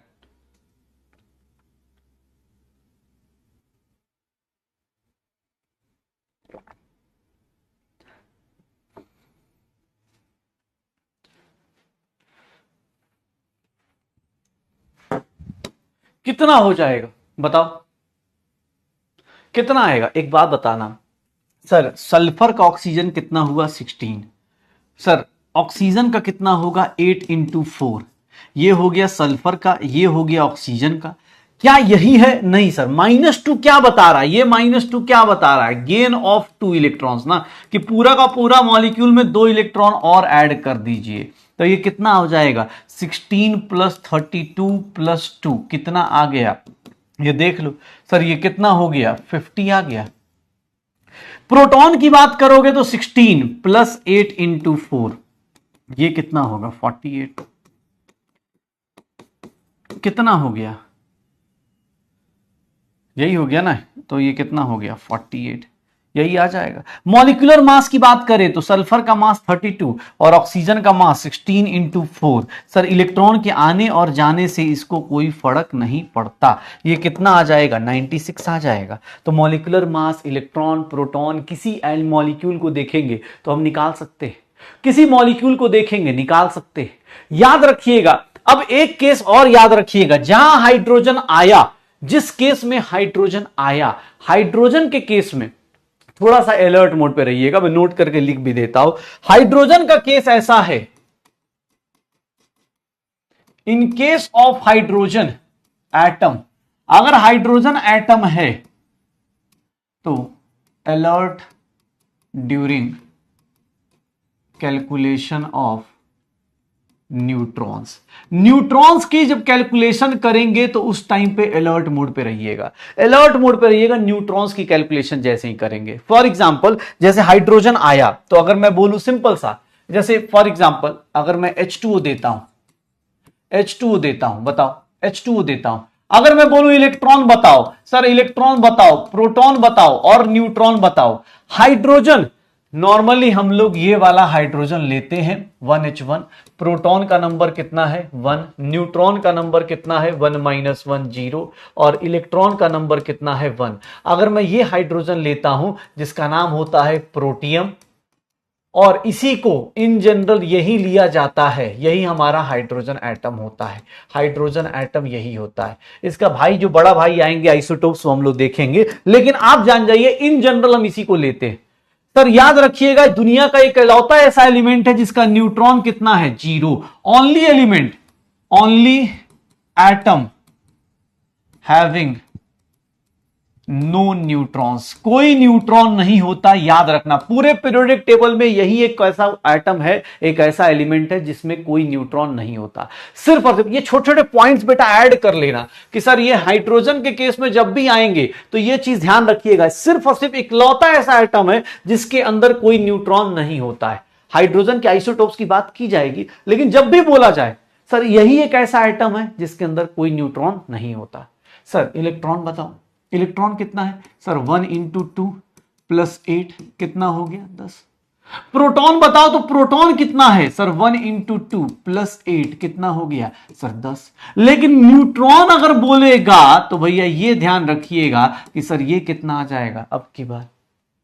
अच्छा एक चीज और, कोई ऐसा मत बोल देना न्यूट्रॉन के बेटा आने और जाने से चार्ज पे कोई फर्क नहीं पड़ता, न्यूट्रॉन यहां कम है कोई दिक्कत नहीं, प्रोटॉन और न्यूट्रॉन ये देख लेना। जब भी केस आए हाइड्रोजन का, जब भी केस आए हाइड्रोजन का, जैसे मैं तुम्हें ये वाला एग्जांपल देता हूं, चलो इलेक्ट्रॉन काउंट करो, प्रोटॉन काउंट करो, न्यूट्रॉन काउंट करो और इसका मॉलिक्यूलर मास काउंट करो, जल्दी बताओ। Electron proton neutron, electron proton neutron, ammonium ion दिया हुआ है, अमोनियम आयन दिया हुआ है, इलेक्ट्रॉन प्रोटॉन और न्यूट्रॉन।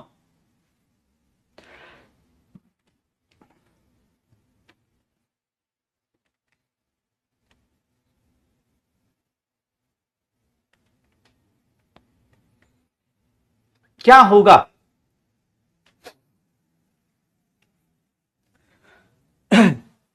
नाइट्रोजन के कितने इलेक्ट्रॉन्स होते हैं 7, हाइड्रोजन के कितने होते हैं 1 × 4 और ये +1 है। +1 का मतलब क्या बता रहा है, लॉस ऑफ 1 इलेक्ट्रॉन बता रहा है, एक इलेक्ट्रॉन का लॉस बता रहा है, मतलब जितने भी आपके इलेक्ट्रॉन्स थे उनमें से एक कम कर दीजिए।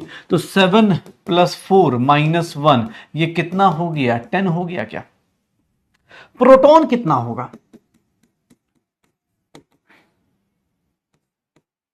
और न्यूट्रॉन कितना होगा सर, न्यूट्रॉन ऑक्सीजन का, सर नाइट्रोजन का तो 7 है बट 0 × 4 ये कितना हो गया सर, ये देख लो सब के सब अलग अलग आए, इलेक्ट्रॉन अलग आया, प्रोटॉन अलग आया, न्यूट्रॉन अलग आया। ये देख लेना मॉलिक्यूलर मास नाइट्रोजन का कितना होता है 14, हाइड्रोजन का कितना होता है 1 × 4। इलेक्ट्रॉन के आने और जाने से इसको कोई फर्क नहीं पड़ेगा, इसको कोई फर्क नहीं पड़ेगा। तो कोई भी मॉलिक्यूल हो, चाहे वो कैटायन हो, चाहे न्यूट्रल हो, चाहे एनायन हो, किसी भी टाइप का मॉलिक्यूल हो, उसके अंदर इलेक्ट्रॉन प्रोटॉन न्यूट्रॉन आपको निकालने आना चाहिए, किसी एटम के अंदर निकालने आना चाहिए, इन सब की एटॉमिसिटी आपको आनी चाहिए। अब आप किसी मॉलिक्यूल को देखोगे, अगर मैं आपसे बोलूं कि H2SO4 को देखो तो इसको देखते ही मन में बहुत सारे ख्याल आने चाहिए कि यार एक मॉलिक्यूल है H2SO4 का, इसके अंदर 2 एटम है हाइड्रोजन के, 1 एटम सल्फर का, 4 एटम ऑक्सीजन के, इसके अंदर इलेक्ट्रॉन हाइड्रोजन का होगा, सल्फर का होगा, ऑक्सीजन का होगा, इसके अंदर प्रोटॉन होगा, न्यूट्रॉन होगा। ये सारे ख्याल आपके मन में आने चाहिए। अगर ऐसे मन में आने लगे, अगर आपको ऐसा लगने लगे, समझ जाओ, अगर आप इसका हर एक चीज सोचने लगे, यही सब करना है, एटॉमिसिटी पता हो गई, ऑक्सीजन की एटॉमिसिटी पता है, इसको देख के अलग अलग, मतलब होता है ना हिंदी मूवीज में गाने नहीं बनते कि हाँ किसी को देखा तो ये ख्याल आया, वैसे ही किसी मॉलिक्यूल को देखे तो अगर इतने सारे ख्याल आ रहे हैं, समझ जाओ आपका बेसिक बहुत स्ट्रांग है। आप ये समझ चुके हो कि हाइड्रोजन के केस में क्या करना है, ये नोट करके जो पॉइंट लिखा है भैया ध्यान रखिएगा, ये नोट करके, क्योंकि लोग जल्दी हाइड्रोजन के केस में यही गलती करते। हाइड्रोजन के केस में इलेक्ट्रॉन से ज्यादा खतरनाक हो जाता है न्यूट्रॉन, हाइड्रोजन के केस में जल्दी जल्दी में यही दिक्कत होता है, पक्का। अच्छा अब यहां पर हम लोगों के पास क्या आते हैं, जैसे हम लोग इलेक्ट्रॉन प्रोटॉन न्यूट्रॉन्स निकालना सीख जाते हैं, हमारी जिंदगी में कुछ टर्म्स आते हैं। कौन से टर्म्स आते हैं कुछ टर्म्स आते हैं, कौन से टर्म्स आते हैं? That is known as isotherms. अगर आपको इलेक्ट्रॉन प्रोटॉन निकालने आता है तो आप कुछ आइसोटर्म्स जानना चाहते हैं। कुछ आइसोटर्म्स होते हैं हमारी जिंदगी में। आइसोटर्म्स कौन कौन से? सबसे पहले कौन सा आइसोटर्म्स? आइसो का मतलब होता है कुछ ना कुछ इक्वल होना, जैसे आइसोटोप्स है। सबसे पहला और सबसे बेसिक सा टर्म जो आप सबसे आसानी से जानते हो, ठीक है? हाँ, एकदम एकदम एक मॉलिक्यूल को देखा तो ऐसा लगा जैसे इसके अंदर इतने हैं इलेक्ट्रॉन, इसके अंदर इतने हैं प्रोटॉन, ऐसे ऐसे मन में गाने आ जाएं, और क्या। हाँ देखो भाई, सीधी सी बात है। ये देखो आइसो, अभी बेसिक लग रहा है बट मैंने बोला ना अभी थोड़ा सा शुरुआत की कहानी है, थोड़ा सीख लेते।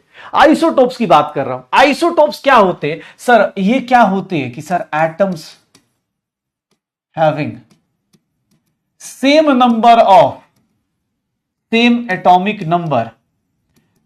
नंबर होगा बट डिफरेंट मास नंबर।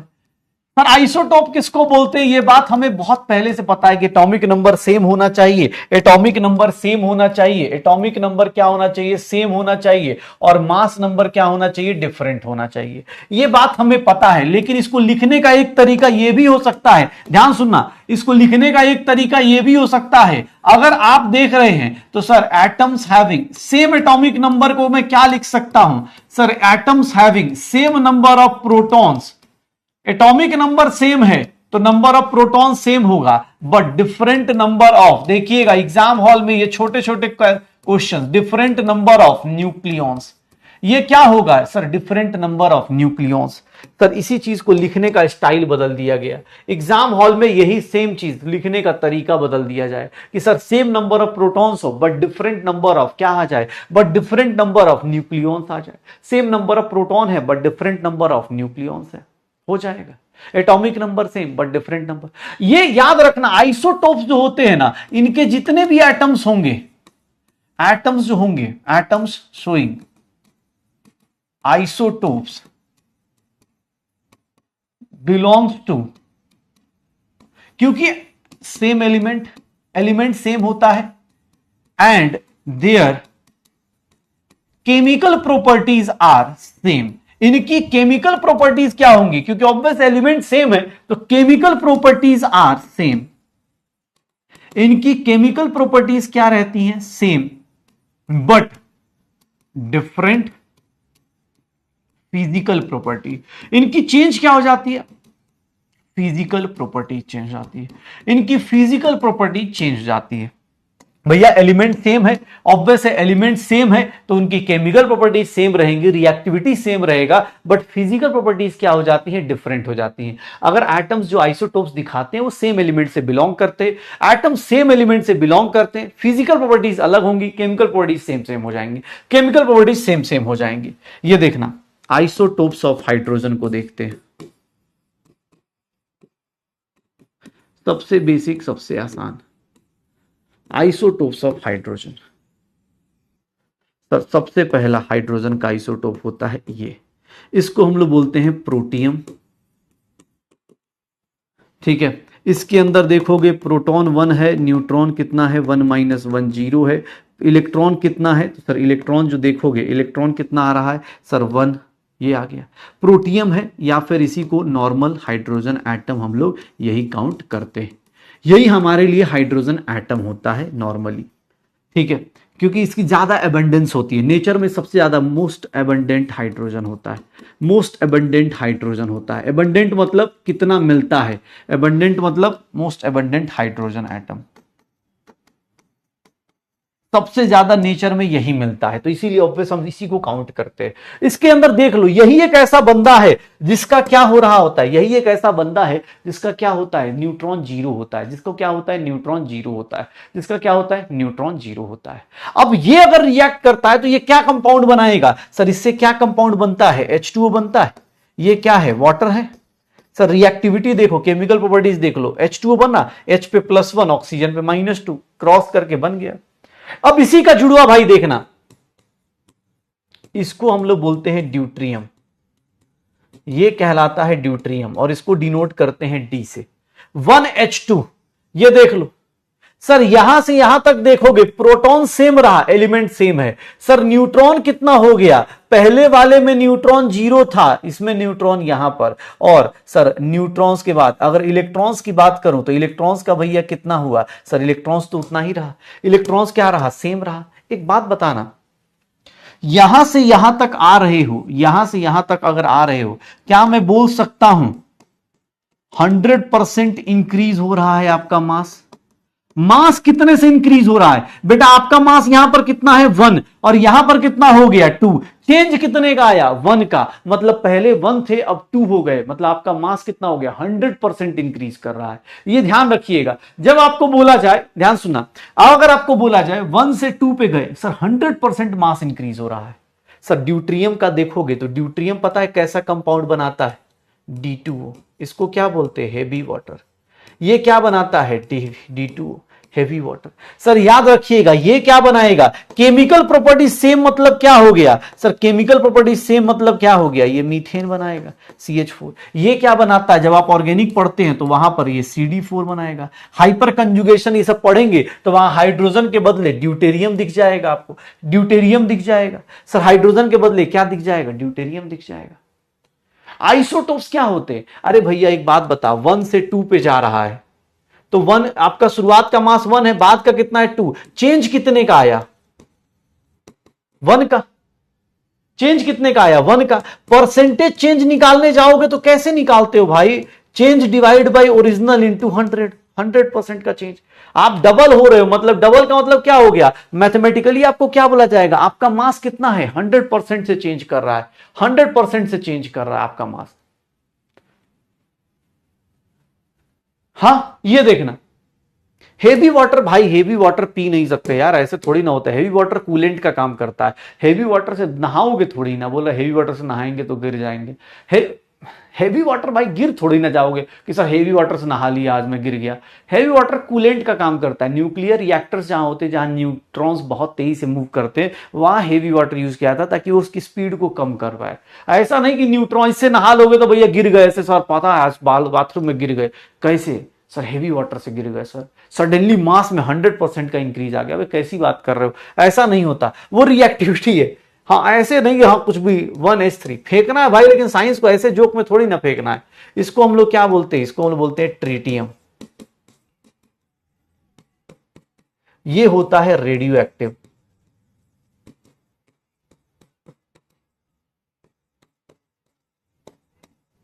ये देख लो, इसके अंदर देखोगे प्रोटॉन 1 है, न्यूट्रॉन कितना है सर 3 - 1 2 हो गया, इलेक्ट्रॉन्स कितना हो गया 1 हो गया। सर यहां देखो मास कितना है 2, आपका कितना इंक्रीज हुआ 3, कितने का चेंज हो रहा है सर सबसे ज्यादा, देख लो यहां से यहां आएंगे कितने का चेंज हो रहा है 50% इंक्रीज हो रहा है। मास में कितने का चेंज हो रहा है 50% इंक्रीज इन मास आ रहा है, देख लो। सर याद रखिएगा हाइड्रोजन के आइसोटोप्स में सबसे ज्यादा सर मैक्सिमम आइसोटोपिक इफेक्ट देखने को मिलता है। मैक्सिमम आइसोटोपिक इफेक्ट मतलब इतना बड़ा चेंज किसी के लाइफ में देखने को नहीं मिलेगा। ये जो दिखा रहा हूं मैं आपको, इतना परसेंटेज चेंज मास का कभी किसी की लाइफ में नहीं दिखता। याद रखिएगा मैक्सिमम आइसोटोपिक इफेक्ट किसके अंदर होता है, मैक्सिमम आइसोटोपिक इफेक्ट किसके अंदर होता है, हाइड्रोजन के अंदर होता है। हाइड्रोजन इज द एटम जिसके अंदर न्यूट्रॉन्स 0 हो सकते हैं। हाइड्रोजन इज द एटम जिसके प्रोटॉन्स मतलब सॉरी आइसोटोप्स में मैक्सिमम इफेक्ट दिखने को मिलता है 100%, यहां पर 50%। बाकी कहीं भी जाओगे थोड़ा बहुत चेंज देखने को मिलेगा, थोड़ा बहुत चेंज देखने को मिलेगा। ट्रीटियम है भाई, ट्रीटियम रेडियो एक्टिव होता है। रेडियो एक्टिव क्यों होता है, क्योंकि सर एक फिजिक्स में पढ़ा होगा N/P रेशियो, N/P रेशियो देखो इसका 2 आ रहा है, कुछ वंस अपॉन ए टाइम कोई मॉडर्न फिजिक्स में कोशिश करी हो। N/P रेशियो अभी जस्ट एग्जाम किया है, अभी जस्ट एग्जाम दिया है, अभी जस्ट एग्जाम दिया है, तो क्या होगा, हाँ 50% कैसे हुआ, 2 से 3 पे गए, कितने का चेंज हुआ 1 का, तो 2 के रेस्पेक्ट में 1 का चेंज कितना हो गया 50%। यहां से यहां हो गए तो 50% का चेंज हो गया भाई। 2 से 3 गए तो सर 2 से 3 गए, 200 से 300 नंबर आ गए तुम्हारे, तो कितने का चेंज आएगा 50% इंक्रीज कर रहा है। अरे भाई यार कैसे इतना शानदार मैथ्स लेके कैसे जिंदा हो भाई, तुम्हें तो हाँ डॉक्टर बनोगे कंपाउंडर बेहोश कर देगा, पता चला डॉक्टर बने, पता है डॉक्टर सर आपकी फीस मान लो 1000 रुपए कंसल्टेशन फीस है। अब जब इतनी मैथ्स वीक होगी तो 1000 रुपए ही रखना, क्योंकि पता चला कंपाउंडर बोलेगा कि सर पता है इस पे 20% डिस्काउंट दे दिया, 20% डिस्काउंट दे दिया, तो आपके हाथ में कितना आ जाएगा? पता चला डॉक्टर साहब को 200 रुपए थमा दिया, हाँ, और 800 रुपए लेके कंपाउंडर चला गया। अगर मैथ्स इतनी वीक है तो भैया आपको तो यही बोलेगा कि सर 20% डिस्काउंट दिया, मतलब आपकी फीस हो गई 200 रुपए, लीजिए और चलिए। भाई ऐसा डॉक्टर मत बनना, इतना बेसिक मैथ आना चाहिए। 2 से 3 पे जा रहे हो, चेंज कितने का आएगा? चेंज कितने का आएगा? 3 - 2 1। परसेंटेज चेंज किसके रिस्पेक्ट में निकालते हैं? जो इनिशियल होता है। इनिशियल क्या है सर? 1/2, 2 के रिस्पेक्ट में 1 का चेंज आया। ओ माय गॉड, 50% निकाल सकते हैं। मैथ्स इतना स्ट्रांग मत करना भाई कि पता चला कंपाउंडर ही तुमको बेवकूफ बना के चला गया कि सर हाँ गजब का मैथ्स है आपका, पता चला ये आपकी फीस है, पता चला ये डिस्काउंट थमा के छात में चला गया। हाँ, पेशेंट से भी कमा रहा है, तुमसे भी कमा रहा है। हाँ, डॉक्टर साहब के बगल में ही अपनी क्लिनिक खोल के बोल रहा है कि अब आप हमारे यहां नौकरी कीजिए। ऐसा नहीं करना है भाई, ठीक है? हाँ, ऐसा नहीं करना है, ठीक है? मैं बोल रहा आइसोटोप्स, आइसोटोप्स किसी का भी देखोगे ना, जो हेवियर आइसोटोप्स होते हैं, एक जनरल बता रहा हूं, जैसे ये देखो,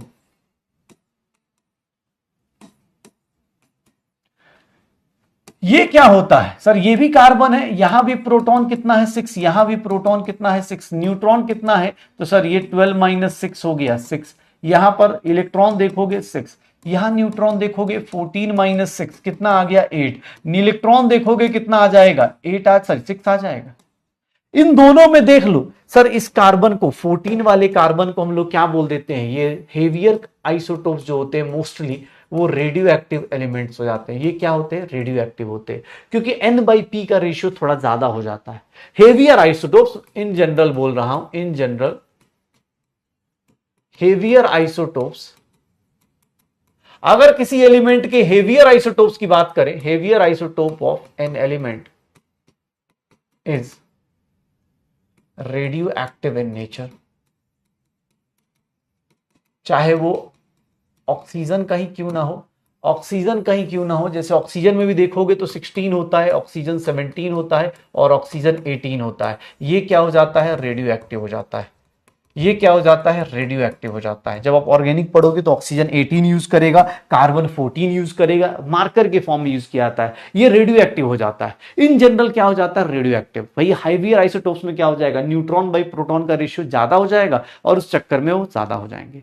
आइसोटोप्स के केस में एक चीज और होती है। एक बात बताओ, कार्बन का मास क्या लिया जाए? 12 लिया जाए कि 14 लिया जाए?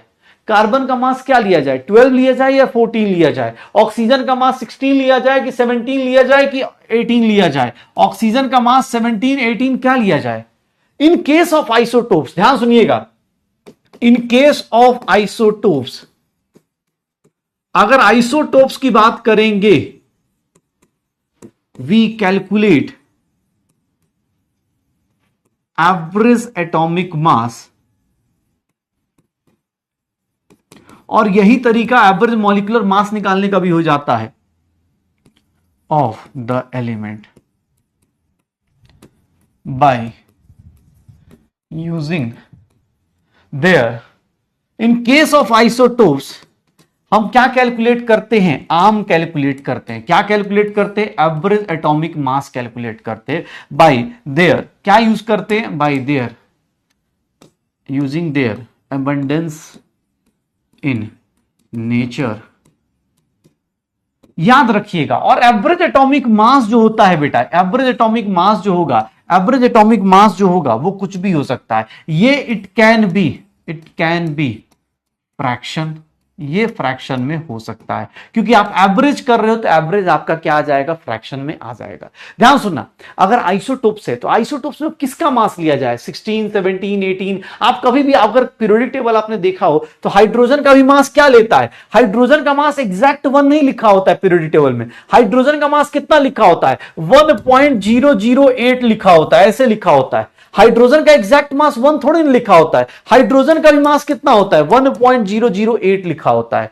तो हाइड्रोजन का मास क्या होता है सर? 1.008। ठीक है, ध्यान सुना, 1.008। ध्यान सुनना, मैं बोल रहा हूं इन केस ऑफ आइसोटोप्स हम क्या कैलकुलेट करते हैं, एवरेज एटॉमिक मास कैलकुलेट करते हैं by using sir abundance. Abundance का मतलब क्या होता है सर, यूनिवर्स में, नेचर में कितना मात्रा में मिल रहे हैं, कितने अमाउंट में मिलते हैं, उसके हिसाब से कैलकुलेट करते हैं। मतलब अगर कोई एलिमेंट है, ध्यान सुनना, अगर कोई एलिमेंट है और उसके अलग अलग एलिमेंट के अलग अलग, मान लो एक्स एलिमेंट है, ध्यान सुनना, एक्स एलिमेंट है, एक्स के 19 है, एक्स के 2-3 आइसोटोप्स एग्जिस्ट कर रहे हैं, एक्स के 2-3 आइसोटोप्स एग्जिस्ट कर रहे हैं, एलिमेंट सेम है, एलिमेंट सेम है सर, इसका आइसोटोपिक मास कितना होगा, इसका आइसोटोपिक मास कितना दिया होगा, इस आइसोटोप का मास कितना है 19, इस आइसोटोप का मास कितना है 20, इस आइसोटोप का मास कितना है 22। और अब दोनों तीनों के मास अलग अलग। अब यहां पर एक चीज देखी जाती है, जब भी इनका एवरेज निकाला जाता है तो यह चेक किया जाता है कि एबंडेंस कितना है। सर परसेंटेज एबंडेंस देख लो, अगर ये नेचर में 70% मिल रहा है, ये हमारे पास 20% मिल रहा है, और ये हमारे पास 10% मिल रहा है, ओवरऑल एबंडेंस कितनी होनी चाहिए भैया, नेचर में 100% के अलावा मत चले जाना। सर परसेंटेज का मैक्सिमम वैल्यू कितना लेते हैं हम लोग, 100 लेते हैं, कितना आ जाएगा, आइसोटोपिक मास दिया हुआ है, ये आपको या तो एग्जाम हॉल में गिवन होगा या फिर आपको निकालना होगा, दो ही चीजें होंगी। एबंडेंस या तो गिवन होता है या फिर निकालना होता है, एबंडेंस या तो गिवन होता है या फिर निकालना होता है। ओवरऑल सम कितना आएगा, इतना। किसी ने बोला sir average atomic mass calculate करो, मुझे बताओ एक्स का मास कितना आएगा, तो मैं पता है क्या करूंगा, average atomic mass of x कैसे निकालूंगा, पता है कैसे निकालूंगा सर, आइसोटोपिक मास जो भी दिया है ना उसकी एबंडेंस से उसको मल्टीप्लाई कर दो, आइसोटोपिक मास को उसकी एबंडेंस से उसको मल्टीप्लाई कर दो, आइसोटोपिक मास को उसकी एबंडेंस से उसको मल्टीप्लाई कर दो, आइसोटोपिक मास को उसकी एबंडेंस से उसको मल्टीप्लाई कर दो, और डिवाइडेड बाय टोटल परसेंटेज से डिवाइड कर दो। सर कितना हो गया, 19 से जा कितना होता है भाई, हाँ 63 और 133 यही होगा ना, हाँ 133 हो गया ना, 6 ठीक है भाई। ये देखो 419 का टेबल कहाँ याद रहता है, बचपन से ही छूटा हुआ है क्या, बचपन से वहीं पे बैकलॉग बन गया था, 19 का टेबल हम लोग एक बार में याद ही नहीं कर पाए। कितना हो गया सर, इधर 50 हो गया और 6 और 3 9 19 100 हो गया, कितना आ गया 19.5। देख लो 19.5 is the correct answer, 19.5 is the correct answer. कैसे निकालते हैं, तो सर आइसोटोपिक मास को किससे मल्टीप्लाई कर दो, सर उसकी एबंडेंस से, आइसोटोपिक मास को उसके एबंडेंस से मल्टीप्लाई कर दो, डिवाइडेड बाय 100 कर दो, क्या निकल जाएगा, एवरेज एटॉमिक मास निकल जाएगा। क्या निकल जाएगा, एवरेज एटॉमिक मास निकल जाएगा। 19.5 is the correct answer. Isotopes में ध्यान रखिएगा, एवरेज एटॉमिक मास किसके लिए डिफाइंड होता है, आइसोटोप्स के लिए। एवरेज एटॉमिक मास किसके लिए डिफाइंड होता है, आइसोटोप्स के लिए। कैसे निकालते हैं, आइसोटोपिक मास को एबंडेंस से मल्टीप्लाई करो। हो सकता है एग्जाम हॉल में सर ये दिया है, ये दिया हो, ये दिया है, ये दिया हो, और वो निकालना हो। उल्टा भी हो सकता है, वो दिया है, ये निकालना हो, निकाल लेना, पक्का हो जाएगा, श्योर है।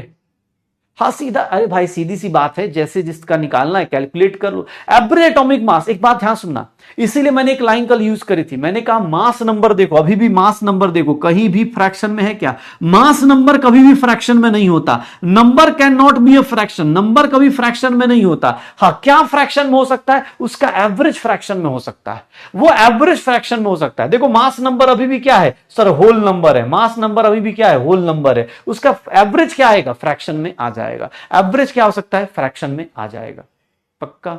ये देख लो, एवरेज एटॉमिक मास की बात कर रहा हूं, अगर एवरेज एटॉमिक मास की बात की जाए, कल से एनसीईआरटी चालू हो जाएगी, एवरेज एटॉमिक मास किसी का निकालना हो तो आप क्या फॉर्मूला यूज करोगे, ध्यान सुनिएगा, क्या फॉर्मूला यूज करोगे। तो सर यहां पर हम लोग यूज करते हैं, ये मैथ्स का एक समेशन होता है, आप अलग अलग लोगों का जो भी आइसोटोपिक मास है उसको किससे मल्टीप्लाई करोगे, अबंडेंस से मल्टीप्लाई करोगे, डिवाइडेड बाय कितना कर दोगे, 100 कर दोगे। तो सर ये देख लेना, average atomic mass of any element किससे डिवाइड कर दे, 100 से डिवाइड कर दे। सर इसी तरह से निकाल दो, कोई भी एलिमेंट है, जैसे क्लोरीन है, ये देखो क्लोरीन है, क्लोरीन के 2 आइसोटोप्स होते हैं, क्लोरीन के 2 आइसोटोप्स होते हैं, और क्लोरीन का एवरेज एटॉमिक मास दिया हुआ है, ये देखो क्लोरीन का एवरेज एटॉमिक मास मैं तुम्हें दे दूं, अब बताओ एवरेज एटॉमिक मास क्लोरीन का दिया हुआ है, ये गिवन है। अब बताओ एबंडेंस इसका कितना होगा, एबंडेंस बताओ किसका कितना होगा, कैसे निकालोगे एबंडेंस बताओ, इसका कितना एबंडेंस होगा, इसका कितना एबंडेंस होगा।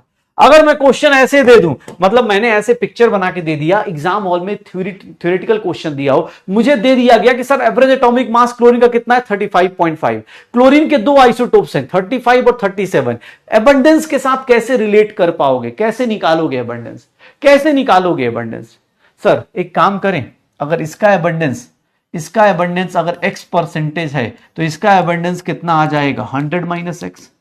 कैसे कि सर दो ही लोग एग्जिस्ट करते हैं, अगर सामने वाला x है तो टोटल कितना होना है 100, x परसेंट इसका है तो इसका कितना हो जाएगा। अब अगर मैं एवरेज एटॉमिक मास अगर क्लोरीन का निकालता हूं, आर्म ऑफ क्लोरीन निकालूं तो वो कितना हो जाएगा, यही आएगा डिवाइडेड बाय, फॉर्मूले से इतना ही आना चाहिए। सर एवरेज एटॉमिक मास कितना है 35.5, ये कितना हो गया 35x प्लस 3700 और minus 37x divided by 100। Sir put कर दो वैल्यूज, इधर जाएगा, ये कितना हो जाएगा 3550 हो गया, और ये कितना हो गया, ये कितना हो गया 37 minus 2x, 35x minus 2x की वैल्यू कितनी आ गई 150, इसको इधर लाओ, इसको इधर लाओ, इसको इधर ले जाओ, x की वैल्यू कितनी आ गई 75। मतलब आपका सर मैं बोल सकता हूं क्लोरीन जो है 35 कितना नेचर में मिलता है 75% एबंडेंस होती है। अगर आप देखोगे नेचर में तो 75% एबंडेंस होती है, और क्लोरीन 37 की देखोगे तो क्लोरीन 37 की कितनी परसेंट एबंडेंस होती है 25% एबंडेंस होगी। तो ये देख लो अपने पास, ये देख लो हो जाएगा 75 25 75 25। एबंडेंस निकालना है तो निकाल लेना अपने पास, ऐसे भी निकाला जा सकता है। आपको दो ही फॉर्मूले में से देखो, ये दिया है, ये निकालना है तो बाकी चीजें दी होंगी, तीन वेरिएबल है, ये तीनों में से कोई दो चीज दी होगी, तीसरी निकालनी होगी, निकाल लेना। तीन वेरिएबल है, इनमें से कोई भी निकाल दिया जाए। याद रखना, अब इसको पूछने का तरीका, सर इसको क्या बोलेगा, इसको बोलेगा हेवियर आइसोटोप, जानबूझ के मजे लेगा कि सर इसको बताइए ये हेवियर आइसोटोप है और ये क्या है सर लाइटर आइसोटोप है। तो एग्जाम हॉल में जानबूझ के वो परसेंटेज पूछने के लिए क्या यूज करेगा, हेवियर आइसोटोप और लाइटर आइसोटोप का परसेंटेज बता दीजिए, या फिर रेशियो पूछ लेगा, इसका रेशियो बता दो भाई, रेशियो बता सकते हो, रेशियो 3:1 रेशियो बता दो, हो जाएगा पक्का। चलो भाई आज थोड़ा कम हो गया, अब इसके ऊपर मैं कल क्वेश्चन शुरू करेंगे, एनसीईआरटी का डेवलपमेंट ऑफ केमिस्ट्री हिस्ट्री वाला पार्ट कल से एनसीईआरटी शुरू करेंगे। अब हमारा बेसिक्स थोड़ा सा एक रहेगी, आईसो के कुछ वर्ड्स और आईसो वाले टर्म्स करने के बाद हम बेसिक्स खत्म करेंगे, और बेसिक्स ऑफ केमिस्ट्री के बाद कल शुरू करेंगे development of chemistry and matter and classification. कल थोड़ा थ्योरेटिकल पोर्शन ज्यादा होगा, बट कोई बात नहीं, हम करेंगे। ओके चलो मिलते हैं कल, तब तक पढ़ते रहो, मस्त रहो, एंजॉय करो, ठीक है, एंजॉय करो, बाय बाय। हाँ थोड़ा सा आज के लिए सॉरी यार, 7-8 मिनट तुम्हारा बर्बाद कर दिया मैंने, बट कोई बात नहीं, कल से स्टार्ट करते हैं।